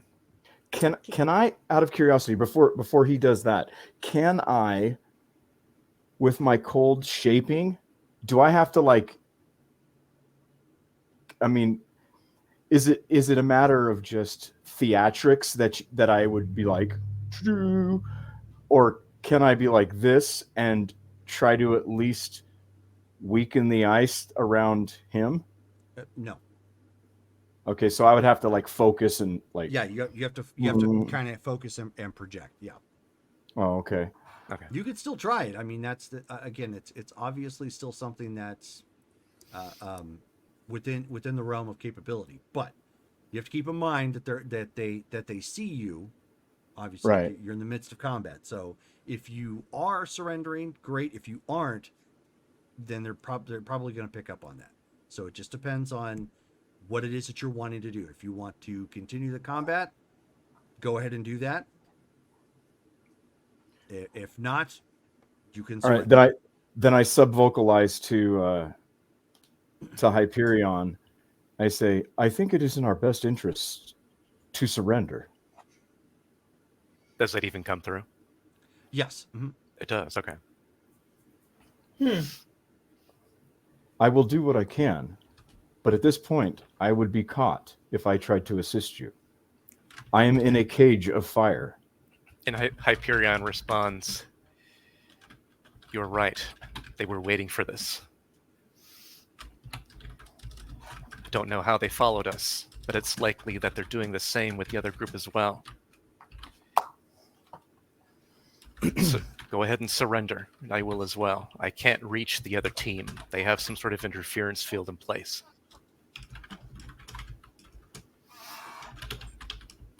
Okay. Okay, so then you are actively surrendering. Okay, so then Yes. At that point, since there's no active resistance. Oh my gosh, my system is not running this thing well at all right now. So what ends up happening is they pull out what appears to be some sort, since you're in ice at this point, Hyperion, is they end up projecting some sort of beam of energy from this portable device that they have, and it's like it sends feedback inside you, stunning you and knocking you unconscious. Okay. Mentally, it's like it was specifically designed for like robots or whatnot, in a sense, to try and remotely shut them down. For you, it hurt like the dickens, because Right. of course you've got all that added, sentience and whatnot. Yeah, Robots exactly. would be like and fall over. Okay. For Xenofreeze, they end up projecting a basically like with a similar device, end up hitting him with a beam, which operates much like an inhibitor. So he immediately just goes like falls into puddle form, and like for a moment everyone's like, okay, yeah, I didn't expect that. And of course Xenofreeze is just like, again, So at that point, he gets encased in ice, at that point too, so they can bring him along in an ice ball with like silvery, They bizarre forgot to bring their mop and bucket. and clothing. So I'm enclosed in ice, right? Yes. it as my blob. But am I still conscious at this point? Yeah, you're still conscious. Okay. Yeah, you're still conscious. You're back in that phase where you were weak again because you were hit with some sort of like inhibiting ray or something. Right. Okay, so Shelly, as you are getting back up and trying to shake the cobwebs loose, you of course you're still sentient, you're still up and around, like you know something's happening, so you didn't get stunned or anything, but you got knocked for a loop, and as you start getting up, Big Man is running through these walls like they're just not there, and he's just got a big grin. He's hoping this continues. She's gonna be like, whoa, whoa, whoa, whoa, whoa, what the hell? I'm on the good side. Okay, if you would like to try and dodge, you're welcome to. Yeah, she'll dodge. Okay.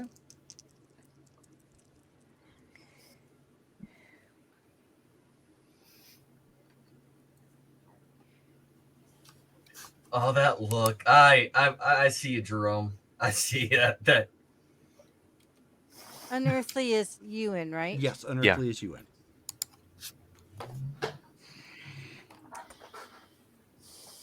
That's exclamation point. Oh, I hit the wrong one. It's like, what the hell? Yeah. You don't want to re-roll. From a yellow feet, really?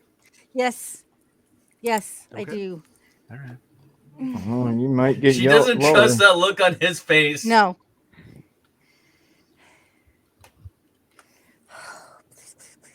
Please. Red feet. 96. Okay. Holy cow. Wow.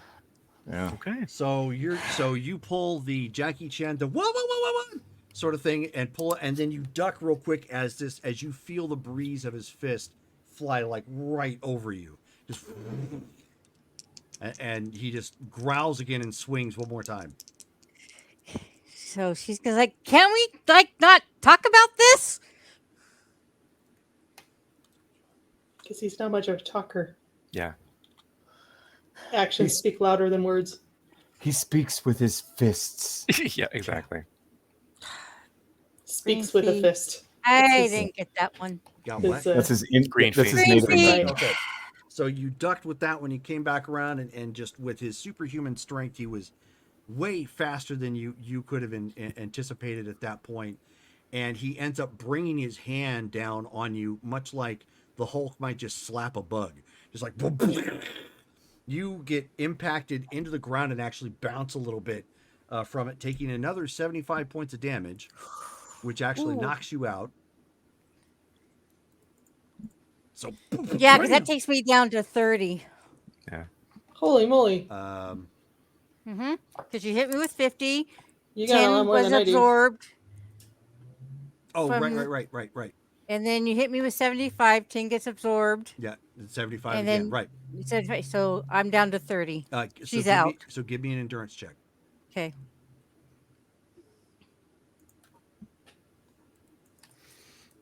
You have 200 hit points? Mm-hmm. Yeah. Oh. Wow. She's sturdy. Yeah, exactly. She's beefy. I'm busy. My only saving grace is my endurance. Yep. I don't That's have that literally- much health. Yellow. Okay. So you're still up at this point. It's clear, like, I mean, you can hear some guards like running in, or not guards, but soldiers running in from out there with their weapons. Their weapons still. They're screaming that you should surrender. Well, yeah, she's back. Please, She's on surrender. Surrender, and he's just like, ah. She's on the ground. She's not getting up, but she Maybe is he scooting. doesn't speak human. She's scooting Doesn't back speak away from human. him towards the guards. He needs a reason check. So you're not going to say that you're surrendering? You're just Okay, hoping yeah, that they figure it out? That's why she's going towards the guards. Right, but are you going to attack the guards? No, How are they going to? Well, how are they going to take that if you're not saying anything? because she's is my on the point. floor, scooting back away from him, like almost like a crab crab crawl away from him. Possessed Backwards. girl, smash. It's Okay. The Exorcist. So at She's that got point, that- so you're with the you're dark hair trying, coming you're at you like trying to a stay ring. down. He's about ready just to smash you into oblivion again, and then you end up somebody barks, into his ear like stand down or something. They run up real quick and slap inhibitor cuffs on you. Oh yeah, keep you because from. when she seen him coming down, she would have curled up into a ball.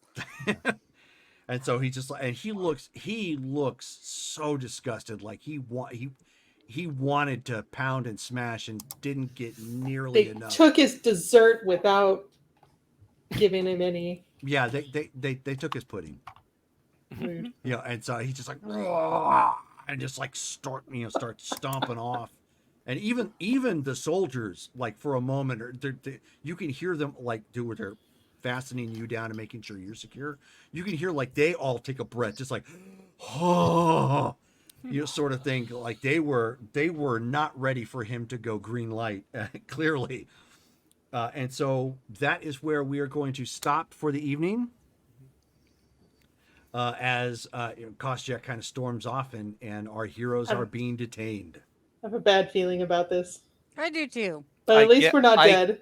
I get plot-wise, my GM sense is tingling. I kind of get maybe the reason why this is happening, but yeah, very cool. But Very I'm cool. pretty I like sure it. that they're Russian. I'm pretty sure that they're Russian, and I'm pretty sure Grandpa's not going to be happy about this. Oh boy, it's Argentina all over again. And I'm very glad, even more so now, that he's not there. It's interesting you guys make that analogy. And That's all I'm going to say. they're probably smart enough to figure out who we are, but at they least know. she's not like literally Lightbringer. Okay. I mean, so, if yeah, This is so obviously bad. that's where we're ending. And now you actually have 100 karma for saving the people. Obviously, you can't bring it into play. Well, because, do they get inhibited again? And Probably. Yeah, poor things. you still saved their lives. That counts for something, even after you murdered somebody. He was a bad guy. Are you I don't- marking that on your sheet? That he was a bad guy. No, that your tally. of kills. Yes, I think She's got her stamp she's on the got a- side of her yeah. car. Yeah. Well, no, she's got like a tattoo going. Yikes. I think got we two- need to she's got upgrade our two suits teardrops. to. Yeah, exactly. Just might as well have the Teardrops. teardrops. So our next. I think we game- need to upgrade our suits to guard against electricity. So our next game is going to be the 24th, which will be Wednesday. That's our Cyberpunk game. And then the 25th will be our Street Fighter game. Both of those start at 7 p.m. Pacific Standard Time. And then next Saturday on the 27th at 11 a.m. Pacific Standard Time, we'll be having Vampire the Masquerade Blood Ties. So hope to see you guys there. Thank you guys all for tuning in and checking us out. And have a good night. Good night, guys. Night. That was intense.